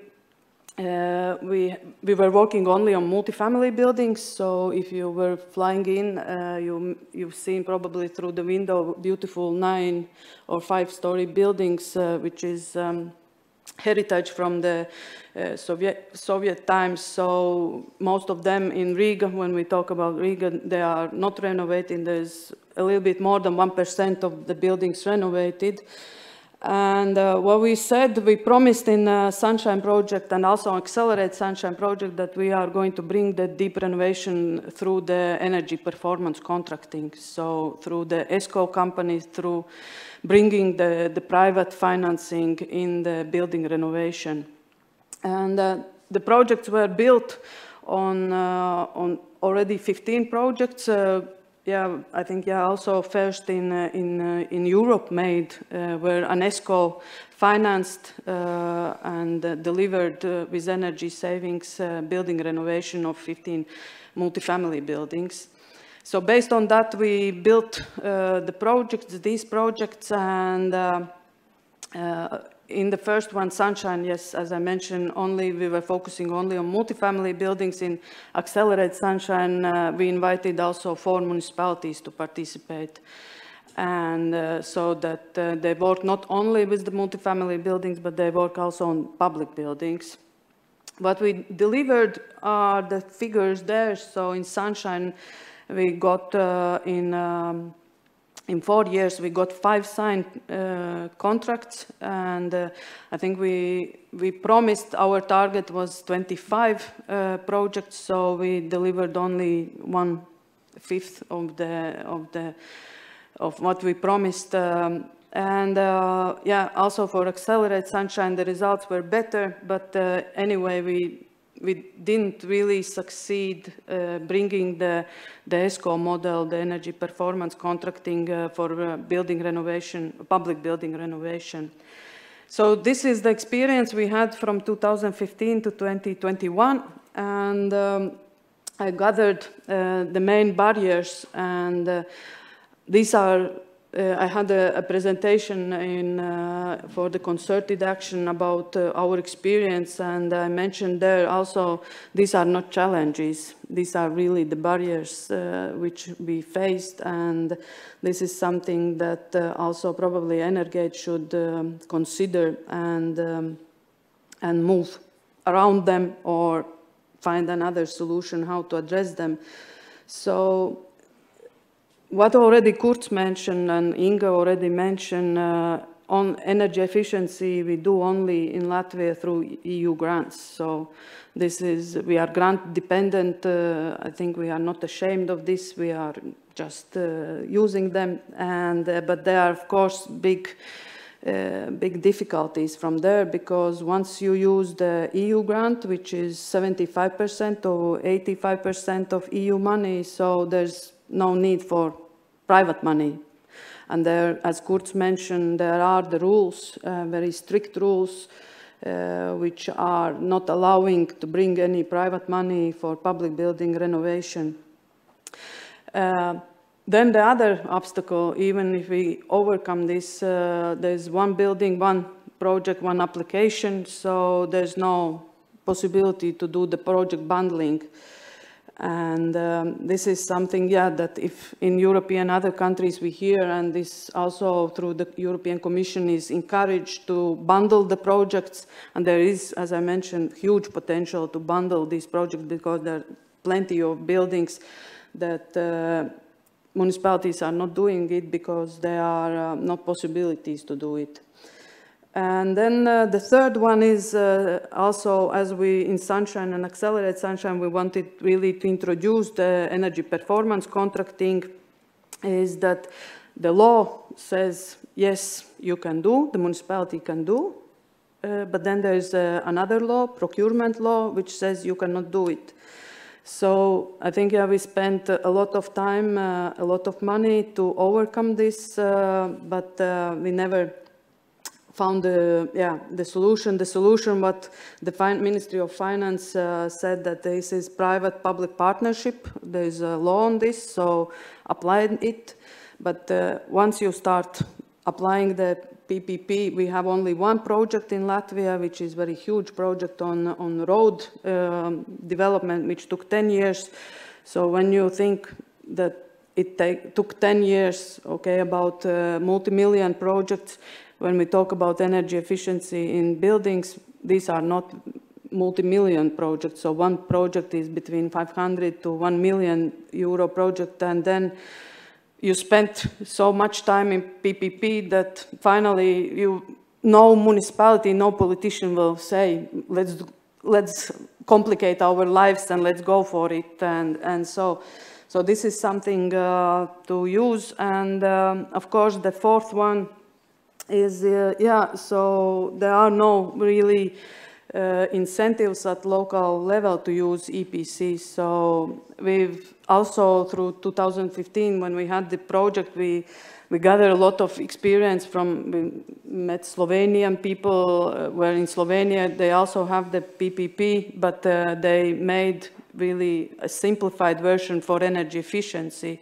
So we have had many talks at all all levels in the ministries, including the ministers, but unfortunately we were not successful, I don't know, and I really hope that Energate will be more successful. And and the last but not least, of course, is that the subsidies, when we think, so from when the war in Ukraine started, so the energy prices went really very high up.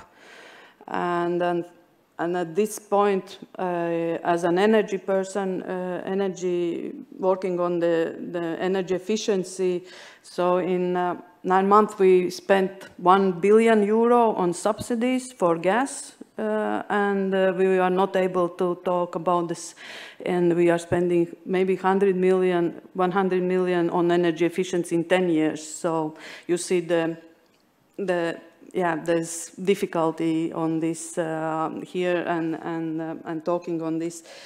But I don't want to be very pessimistic, but realistic. So looking at this, of course, I think we must have one day a new mindset, new habits, and new results.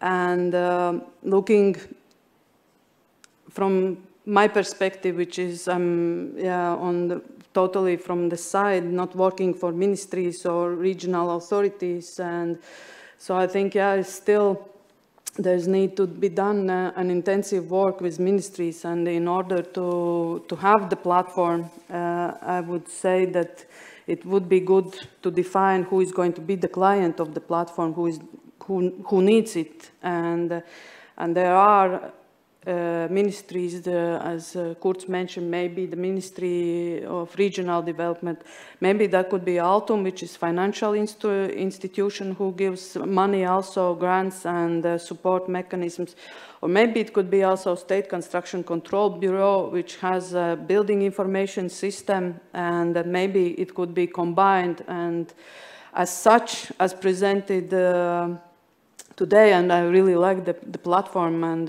all the design, because in both projects, in both case studies, we have developed platforms. So in the case study on energy management, we have a platform, energy monitoring platform for municipalities, which works very well.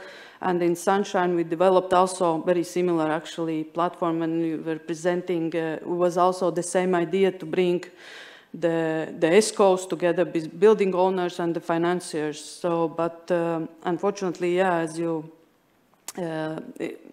it stayed, and there is, and but so yes, I think for looking at the cooperation tools, I think for the cooperation, I think it's good to continue the work and to bring these new habits and motivate our ministries. And if Kurz mentioned that the Ministry of Regional Planning would be happy for private financing coming in, there's another ministry.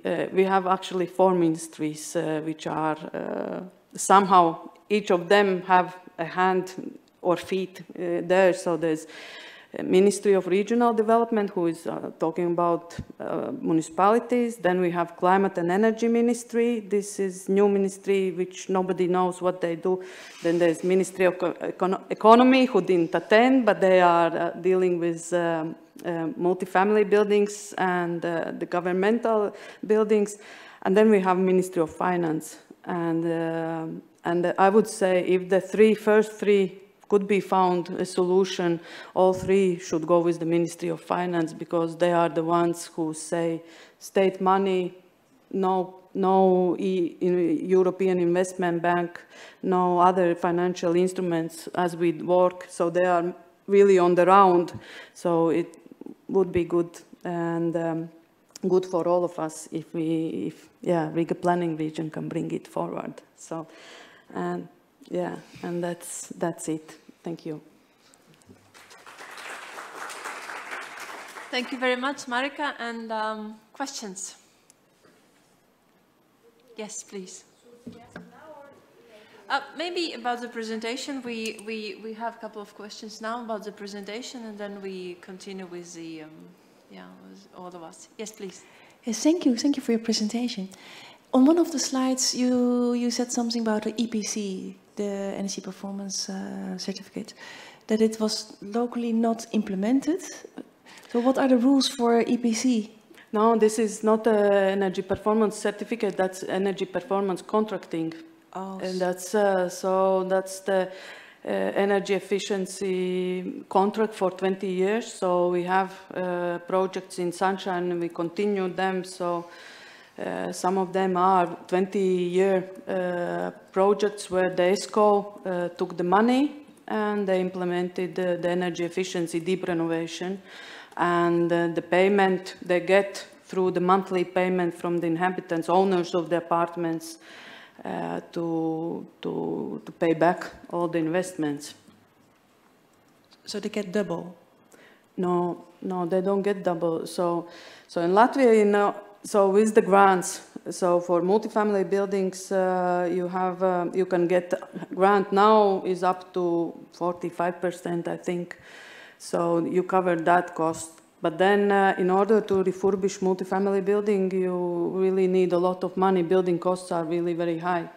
And in order to have a payback of 20 years, so the inhabitants, they have to pay more than they could get through energy savings. If 15 years ago it was possible, currently that's not possible because energy prices are low and the building costs are very high. So there is this. So, but with the energy performance contracting, the owners, they don't have to take a loan in the bank, and that's given by the UNESCO. And currently there is a project, ongoing project renewal in Riga, in the city of Riga, with the maintenance company, UNESCO, and Riga Technical University working on this, trying to bring this solution to Riga, but there are still a lot of obstacles, of course. So it's a kind of joint financing the renovation? If you combine, the grant and the financier takes the other part, the 55%, the ESCO covers and takes the loan, and this is something that the ESCO has been working now. At least they can get the loan from the bank for this business model. Yes, please. Thank you for your presentation. I really enjoyed it. Not the sad part. I just wanted to ask about, you mentioned that there are some public-private partnership hurdles in the legislation that prohibits private financing, or it makes it harder to include private financing. Can you elaborate that? And have you seen similar in other EU countries, or it's mainly in Latvia? Yeah, so the PPP law is a very complicated bureaucratic system. So at one point we said, let's try it. And then we stopped at the moment when they ask for each project a feasibility study, deep feasibility study, how the project will influence all the economy of Latvia. And at that point we said, no, we are not going to spend all this time to do a project for 400,000 euro, where then finally we are not going even to do it. So the bureaucratic part is so heavy that there are 10 steps to follow, and we stopped at the first already. So we didn't follow, yeah. And have you seen this in other countries as well through the project? So in Slovenia, they had this PPP also law, but they made a specific amendments for energy efficiency law. So they said that the municipalities have to prove why they are not going to use an energy performance contracting. Currently, in all the work we've done for municipalities and also with the ministries, we had to prove why the EPC is better than business as usual, and then not always you can bring it. Why it is better? Because it's the same. We are talking about the same, but we are talking about better quality of the works and on the small issues. And in Slovenia, yeah, so they introduced a simpler version on not complicated ones. So, and in Slovakia they used, they didn't introduce PPP, so they found another mechanism that enables using the energy performance contracting. Thanks. You're welcome. Okay, thank you. Any more specific questions? No. Okay. So in that case, I will invite the speakers. Yeah, thank you very much, Marika, once again. And I would then invite speakers to come here in front of us so that we know how to ask, who to ask the questions.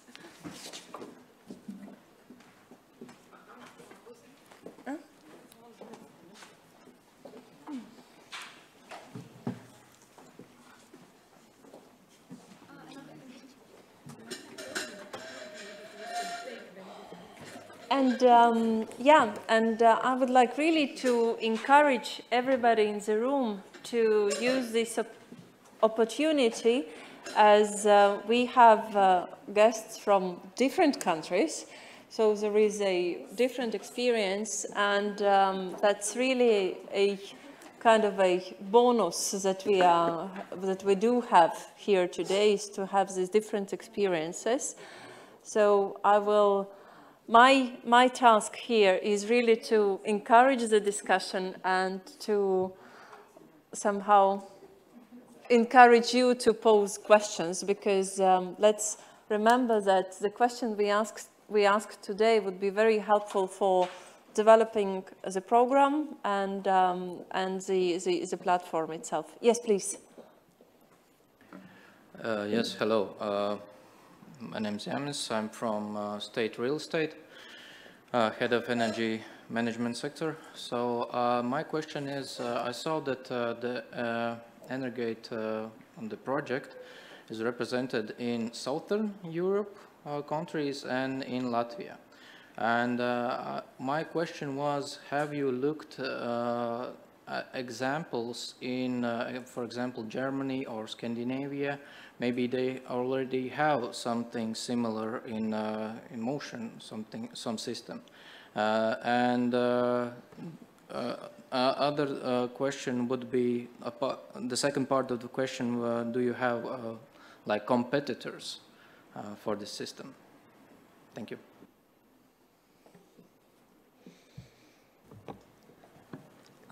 So you mean if there is a similar platform for other countries? Yes, something already in the market that they are using, and it's working great. So something that's exactly the same, as far as we are aware, we haven't seen something like that, but we are constantly looking for similarities with other European projects mainly, because this will also help us to establish synergies and connections, and to not duplicate services that are already developed by other platforms. For example, we have discussions with the DEEP project, the DEEP database of the European Union, the Moderate project, DigiBuild. We also have an established cooperation with Matrix, and all those are mainly for the technical part. But for the business side, let's say, we don't have that. We haven't found that many projects with similarities. So I think this shows also that there is a gap in this sector, that Energate has the potential to kind of covered, let's say.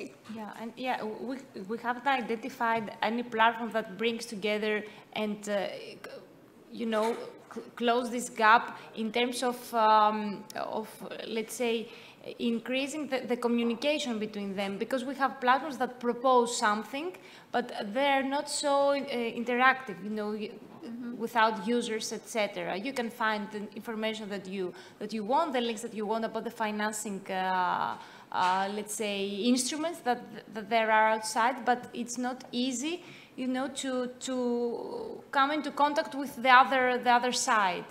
And in terms of services, yes, we have identified several services that are related to us, for instance, in order to recommend energy efficiency measures, to predict consumptions, etc. And we try to assess the risk or risk assessment protocols. And we're trying to you know, communicate this with the partners of those projects in order to find, let's say, to enhance the services that are already outside and, you know, provide something more, you know, updated, something like this, yeah.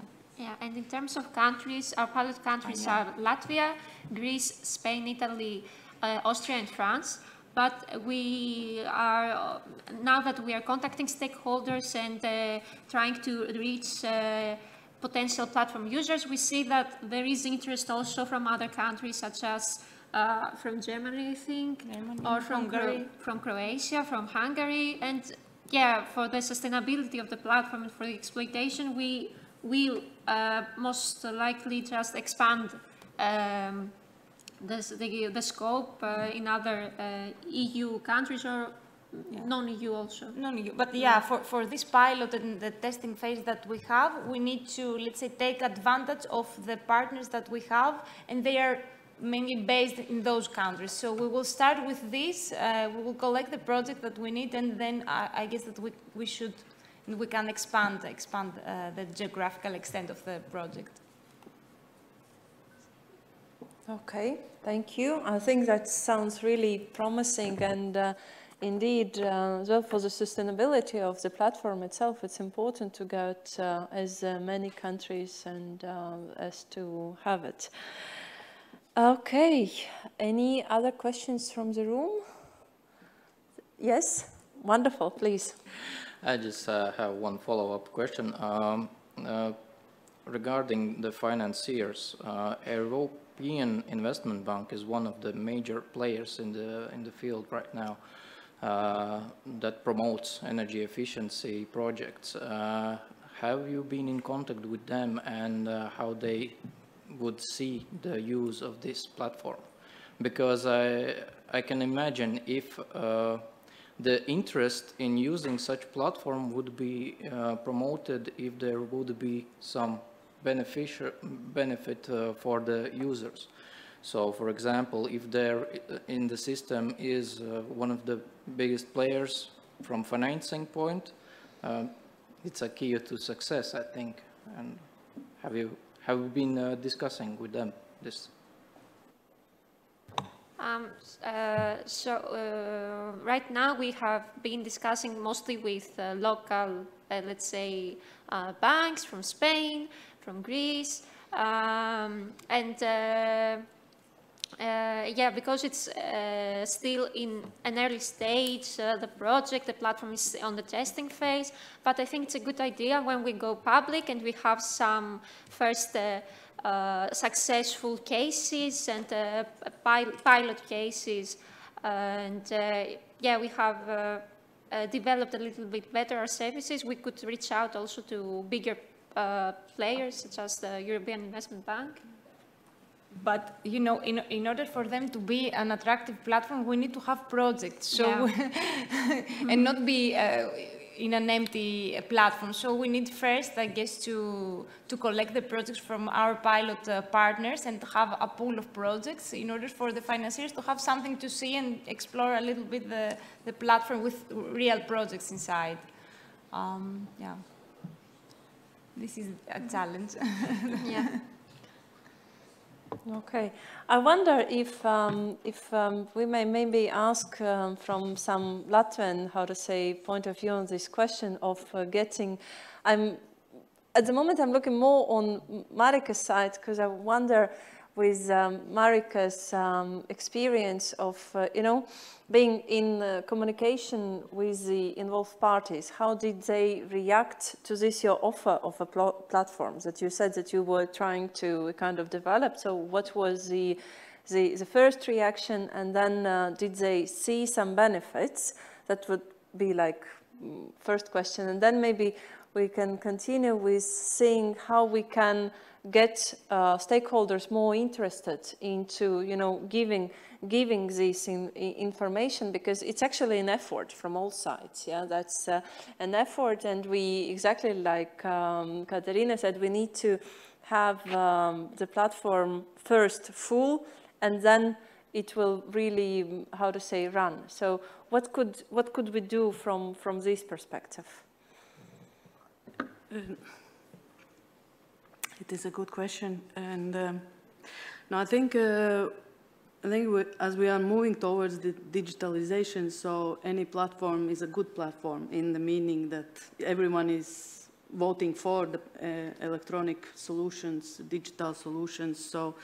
So this is one thing, and I think in Latvia, yeah, I think at all levels the people like platforms and data coming in. But the other thing is that is always the question is, yeah, who is going to use, who is going to be the keeper of the platform, and is it giving, yeah, additional value, or is giving additional work? And as we've seen that, yeah, we wanted to bring so for the builders, for the construction companies who are participating in the procurement, they already have so many obligations to do and to follow, that additional work for them, they are not keen on this. Mm-hmm. So, and that's something, and also the building owners, so they don't want to think about how many square meters are there, what panels are used, and so on. So they are not keen on this. So there's always because when we talk about even multifamily building renovation, the most work is on the communication with the flat owners, and there you can do through the platform something, especially maybe young people and who are open to use platforms. But when the seniors, you are not going to use any platform because they want to talk, and so I think that's why I think, yeah, it would be good, and for us, for Latvia, because when we talk about Riga region, we talk about all Latvia. It's like we don't have regions. We are small. So one region is one Latvia, and so it could be. So yeah, that's why I think it should be a brainstorming done with design thinking approach, even maybe, and to understand who can be the keeper of the platform, and because the information is important, is there, but that the ownership should be found, and this is something, yeah, to work on now. Yeah, it's clearly it's a very big problem in how to say, attracting this.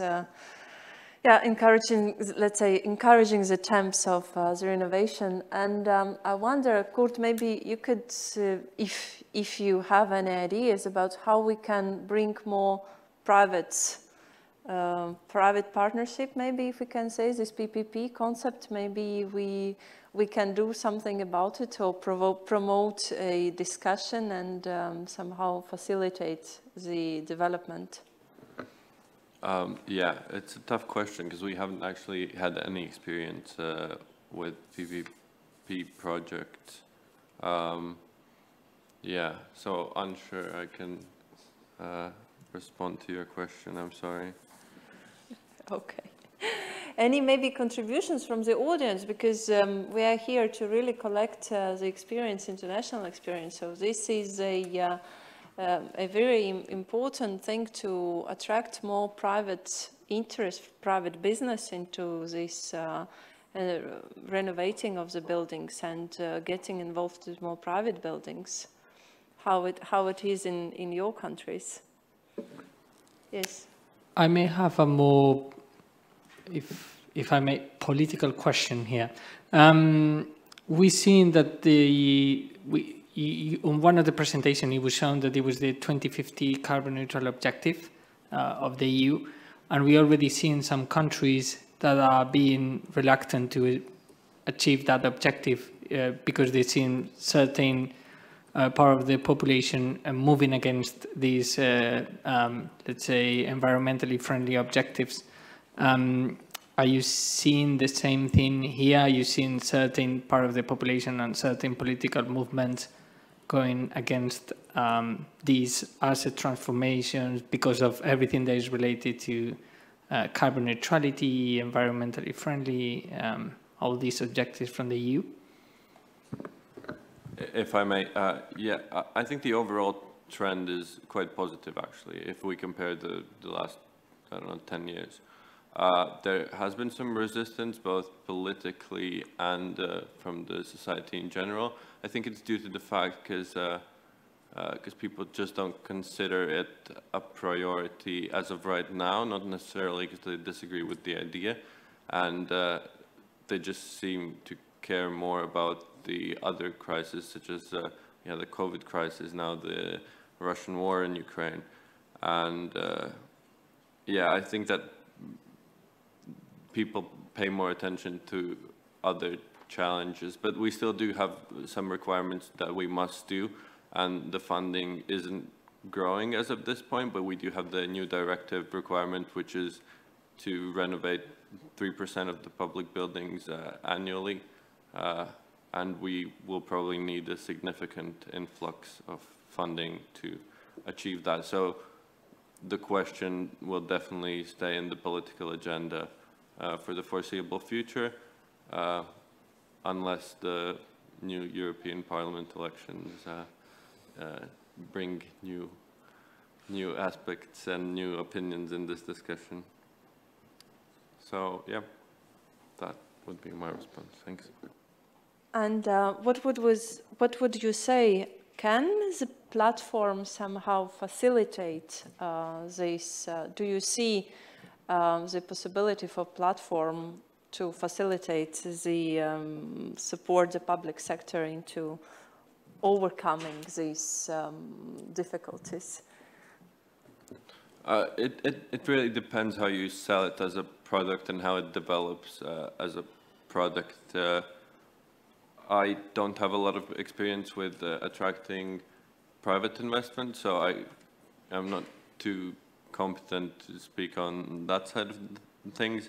But if you do test it out with some pilot examples from the regions represented, then I think we'll see where we're at with the platform, and then we can see how it could be potentially improved, or what other beneficiaries can be asked to join the platform and maybe grow from there. And there could potentially be other funding opportunities with not from the European, not like designed by the European Commission, but from other financial sources. And in that sense, yes, I could see that the platform could be useful to kind of join all the involved sides together. Mm-hmm. And maybe in these regards, we could ask, the developers of the platform more. How do you plan on, getting? Because what we have seen today, that's really incredible with all this information that we want to gather in one place, and we have a lot of links. For example, when we're speaking about possible financing. But do you think it's somehow needs to be a bit overlooked with the more particular indicators, like which program is suitable for what, or shall it be somehow more incorporated into this search engine? I don't know if that's a correct way to say. So this is something that's currently under definition and under development, but the way we're thinking about addressing this is having maybe some sort of questionnaire for the public body, for the municipality to fill in. So estimating, does my project have a strong social impact? Will it create, for example, new job opportunities, or will it have a strong impact in terms of renewable generation, in terms of collaboration, cross-border collaboration, for example, because different EU funding mechanisms have different objectives, and the alignment with these objectives could be determined through a questionnaire like that, so that it's easier for them to see in which mechanisms they fit in. So there are previous, for example, previous efforts to do this. For example, there is a site from the Covenant of Mayors, I think, where you can select the sector for which you are interested in to find finance, but still there we see a bit limited information. It's not very targeted to buildings, whereas as in Energate we target energy efficiency in buildings specifically. So yeah, hopefully we will create this this service that could be helpful for municipalities to guide them in these aspects of selecting the suitable mechanism. Right, yeah. Okay, and maybe we can ask very practical experience from municipality. Would you use the platform, and what would encourage, from your experience, what would encourage the other municipalities to use, and let's say the other stakeholders to first introduce the information, their needs, and then how we can, what would be those key points that would let you first not to Google, but to open the platform first of all? Es izmantošu izdevību atbildēt latviski. Gribētos redzēt praktisku piemēru, jo tīri, kā Marika teica, kādi mums ir birokrātiskie kalambūri, gribētos redzēt piemēru, kāds varētu darboties dzīvē. Teorētiski es saprastu, kā tas darbojas, bet kā tas mums kā pašvaldībai būtu noderīgs, gribētos redzēt kādu piemēru, kāds jau to ceļu būtu izgājis. So the answer was that it would be, the most important would be to really see the practical application, because as it was mentioned, there is quite a bureaucratic restrictions on the procedures, and so these really practical things that can be seen that would really encourage municipalities to use it. Okay, yeah, you wanted to add something? Yeah. I would like just to ask Marika, because you mentioned that aggregation is also important, and we provide this, let's say, service. We aggregate projects in order to be more attractive. How could you see this feature in the municipalities? For instance, can we aggregate buildings from different municipalities, or should we aggregate only from the same municipality? This is a question that I have. And yeah, if it would be useful for Latvia, let's say. Yeah, in theory, I think yeah, the bundling among the, yeah, in one municipality is already the first step. So there are plenty of buildings that need to be refurbished, and so technically is and theoretically can be done. The problem is, yeah, that practically, I think I don't know if Uģis can contribute. In the city of Jūrmala, they tried to introduce. They already got in contact with European Investment Bank, so for getting the additional funding, like external funding, so didn't succeed. So the Ministry of Finance, they put the stop there. So theoretically, yeah, it's possible, and I think even among the different municipalities, it can be done. I think, but the issue is there are, of course, then I think also what we've done. So once you start doing actually testing it like ourselves, when we wrote the proposal for Sunshine, we thought the law says the municipality can sign an energy performance contract for 20 years. So we thought this is an open gate, and we've when we started doing this, so the municipality already announced the procurement, and then only we got back the stop sign that the Ministry of Finance said, no, what are you going to do? Because there's another law which says you cannot do that in the municipality. So in this one, yeah, it's up to 5 years. Up to 5 years. Yeah, okay. So no more than 5 years. So what we introduced energy guarantee for 5 years. So this was the only solution we found. And that's some municipalities are using it, some municipalities are not even using it because there are additional obstacles which come when you talk about quality of design and energy audits. And then, yeah, once you try doing so, you actually get many information and you learn by doing so. But otherwise, yeah, if it works in other European municipalities, why shouldn't we be working in Latvian municipalities? It's just they need someone who is open-minded and wishing, yes, that because as to the question about 2050, so we say, yes, we are going towards low carbon economy and so on. So on paper, we have everything written and we have strategy for housing renovation, and there is written we need 3 billion euros.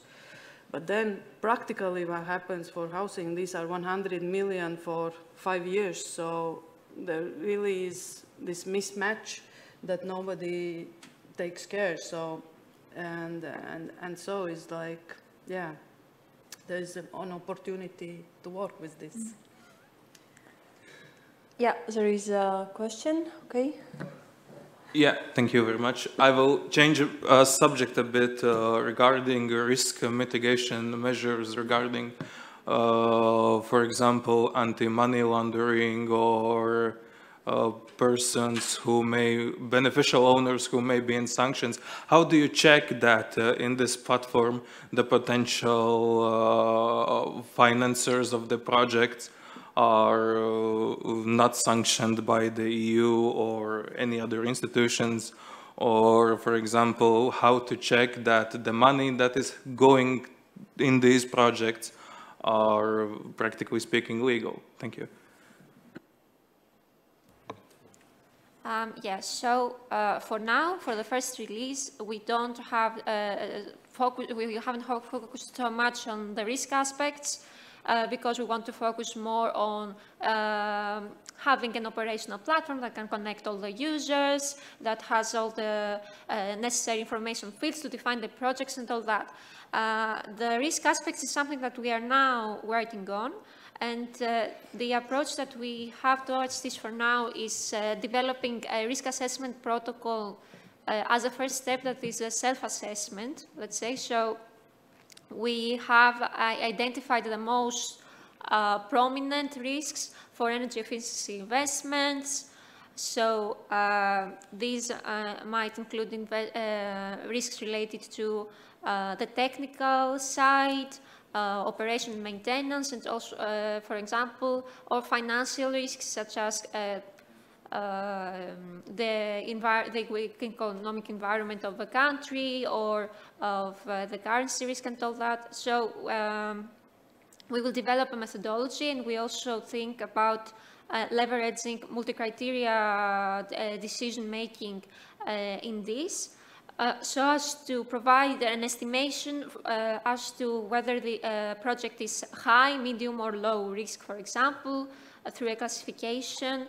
And we will also work on identifying mitigation strategies in case the estimated risk is high. Yeah, this is something that's under development right now, and we'll see. We have also communicated with other projects that have similar methodologies. So for example, we have the common partner with the launch project, which was an EU project that developed a very detailed risk assessment methodology. We are also looking at what the AAA project has done, because the National Technical University of Athens was also part of this project. And yeah, so we take from those experiences and we'll see how we can provide something in terms of mitigating risks and energy efficiency investments within the platform.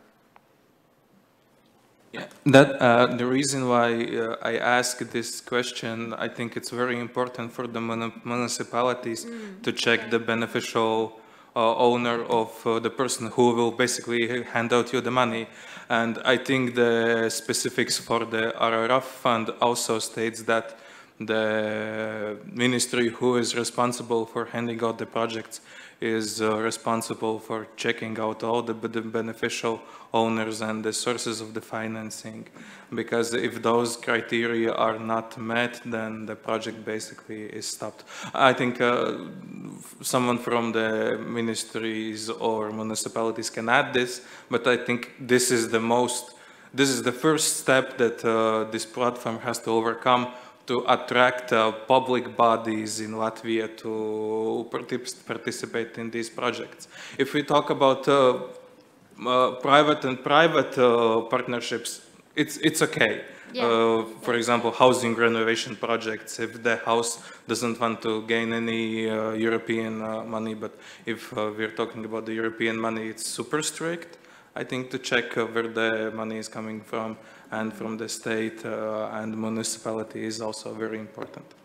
But if I may very quickly, it's a very good point that he was making, and we are thinking already on how to incorporate the KYCs.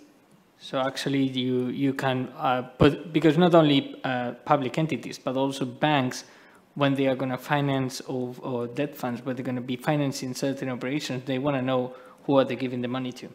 So it goes in both directions. Fortunately, it's easy to automate it because KYCs are very common these days, and anti-money laundering laws are very transparent and accessible for everyone. But it's true that it's, for now, to give you a little bit of confidence, the only banks we're working with are major banks. So we do the KYC ourselves when we are asking them to be incorporated in the platform. But for sure, whenever it goes public, we'll have to incorporate all this KYC, talk before with the public institutions to make sure that all these documents are included in the platform. So before, in the matchmaking process is not as important, I would say, because there's no contract being signed in between the parties. But of course, whenever you're going to be moving forward for the term sheet signature, the KYC has to be completed. And there it will be more the client or the financing institution who will be the one requiring these documents. And the platform we need to serve as a document transfers between both parties. Just to quickly add, that's a very relevant point, and also from the implementer side. So if an entrepreneur has been collaborating with sanctioned countries or other parties that have been sanctioned, they're also in the kind of a red list. So this is pretty much the first thing when we do our audits, the audit units, they check whether the entrepreneurs are not included in the sanction lists and whether they have not cooperated with. But I think that extra set of data could also be quite tricky in the starting positions of the platform, because you need to attract more users, and that extra data would probably be an obstacle because if you're joining a new platform, you probably don't want to kind of give out all of your information to it. Yeah, but in the future, that's definitely, when it's fully operational, it's definitely a key point to integrate in the platform. Thank you. Thank you. Okay, that was a very hot question, I would say. Any more? Yes, please. Yes, I will have some similar topic. As you presented, there are many parties that are in the system. The building owner, public entities, or the financiers. Everyone is writing something in the system, but where is the verification process of the information that are inputted there?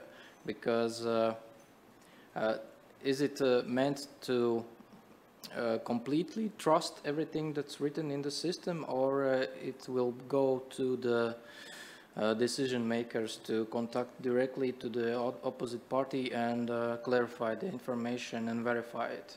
So.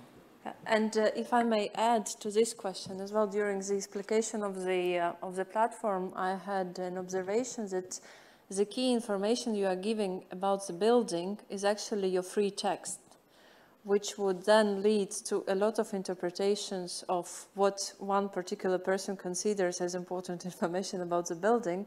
And if we want to have somehow information comparable to other buildings, so it should be a certain template, it should be a certain, let's say, standards that, yeah, could be trustful as the first part, and that could be comparable and reliable. That's important issue about verification, exactly. Sorry? Yeah. The information is like true in the platform. Who confirms that? Yeah, so this is something that the users agree to when they press the OK on the user terms and conditions. So we have a clause in those conditions that the information that you provide is true. And we also specify that we can't check the information, unfortunately. It's up to the users to provide true data. And I think there was one more thing that you yes, the free text, yeah. But there, yeah, it's not so much on the one hand, and on the other hand, there description and you know, for what is going to be added, so the user knows that he is going or she is going to add something specific, because we have some directions for them. Yeah, and there's also a lot of drop-down menus and lists where they click, so it's not so much open. We tried to limit the open text as much as possible. Okay. Yes, please. Yeah, sorry, but what would be the consequences if the information turns out to be the wrong one? Well, according to our terms and conditions, we can terminate if it comes to our attention, we can terminate the profile. Delete the profiler, you know. Maybe this is something that we should look deeper into for the consequences, and so that it's more. Yeah, and when this will be a real product, because as you know, now this is a research project. So we're now looking for developing it as well as possible, and then when this is going to be not public, but a product that will go to the real market, then we need to check all these aspects that need to be. And for these first months, it's mostly from our pilot partners that are going to bring projects. So. We assume that we will not have so many issues of fake information or, for now. But for the sustainability of the platform, we definitely need to investigate this. Yes, please.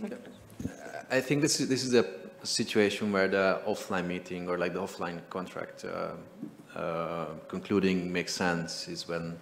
You know, I guess the idea of this Energate is to connect people, and then the parties can decide how to make that contract happen. So they can go offline and you know, like they can check the data, and the parties can opt out if the data is or information is false. So I think we need to emphasize that the Energate itself, the platform itself, is not like a fully capable platform. It's really just about connecting the different parties at this point.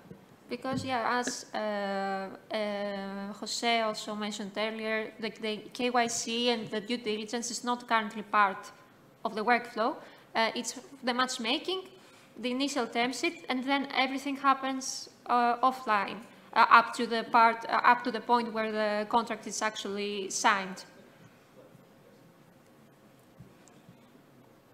Okay, so once upon a time there was a slogan of connecting people, yes, and now we have a Nokia was connecting people. Energate is going to connect the users, the financiers, and the implementers. Yeah. Okay. Thank you very much. Do we have more remarks? Maybe not really questions, but remarks or some best wishes for everything. That would probably, we would definitely say that thank you very much for today. We have gained a lot of information, and I think for the developers it was very useful to receive these questions and to share the experience, because as it is the project of cooperation, so we need to think about these differences in different countries. And of course, we take notes of everything here. Yeah. One more thing, just to kindly invite all of you to fill in the survey, because it will be very helpful for us. Thanks. You have the QR code. Yes, the QR code. If somebody needs QR code, behind there is, it's printed on next to the door. And yeah, just to, how to say, to make a little conclusions of the day. So thank you for today. We finish now, but we don't finish the project. And as we see really a lot of things that still needs to be done. And we will definitely contact you again. I'm now blinking to the local stakeholders here, because indeed we need more data. We will need your advice on the development of the service. We will need your evaluation of how it is done. So there definitely would be more meetings, presentations, probably online, and let's see. We still will be working hard until the end of the next year. And yeah, and for today, we would like to really say thank you to the speakers, first of all.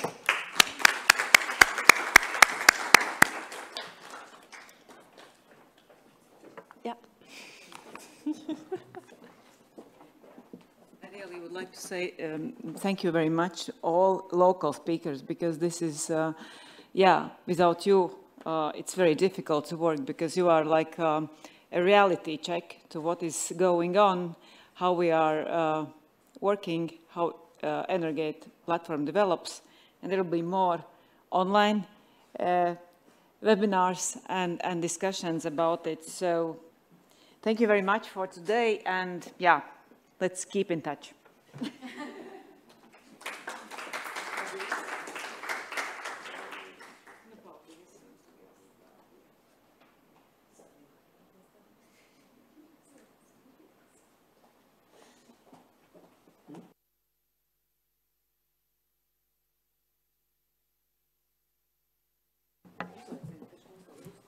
Yeah, okay, so, you know, to cut the long story short, let's finish here, but we would like still invite you to continue to ask maybe questions that you don't want to be heard by everybody. We can do it outside. There is a little coffee served. And yes, thank you very much. And let's take another couple of minutes to mingle outside the official premises. Thank you.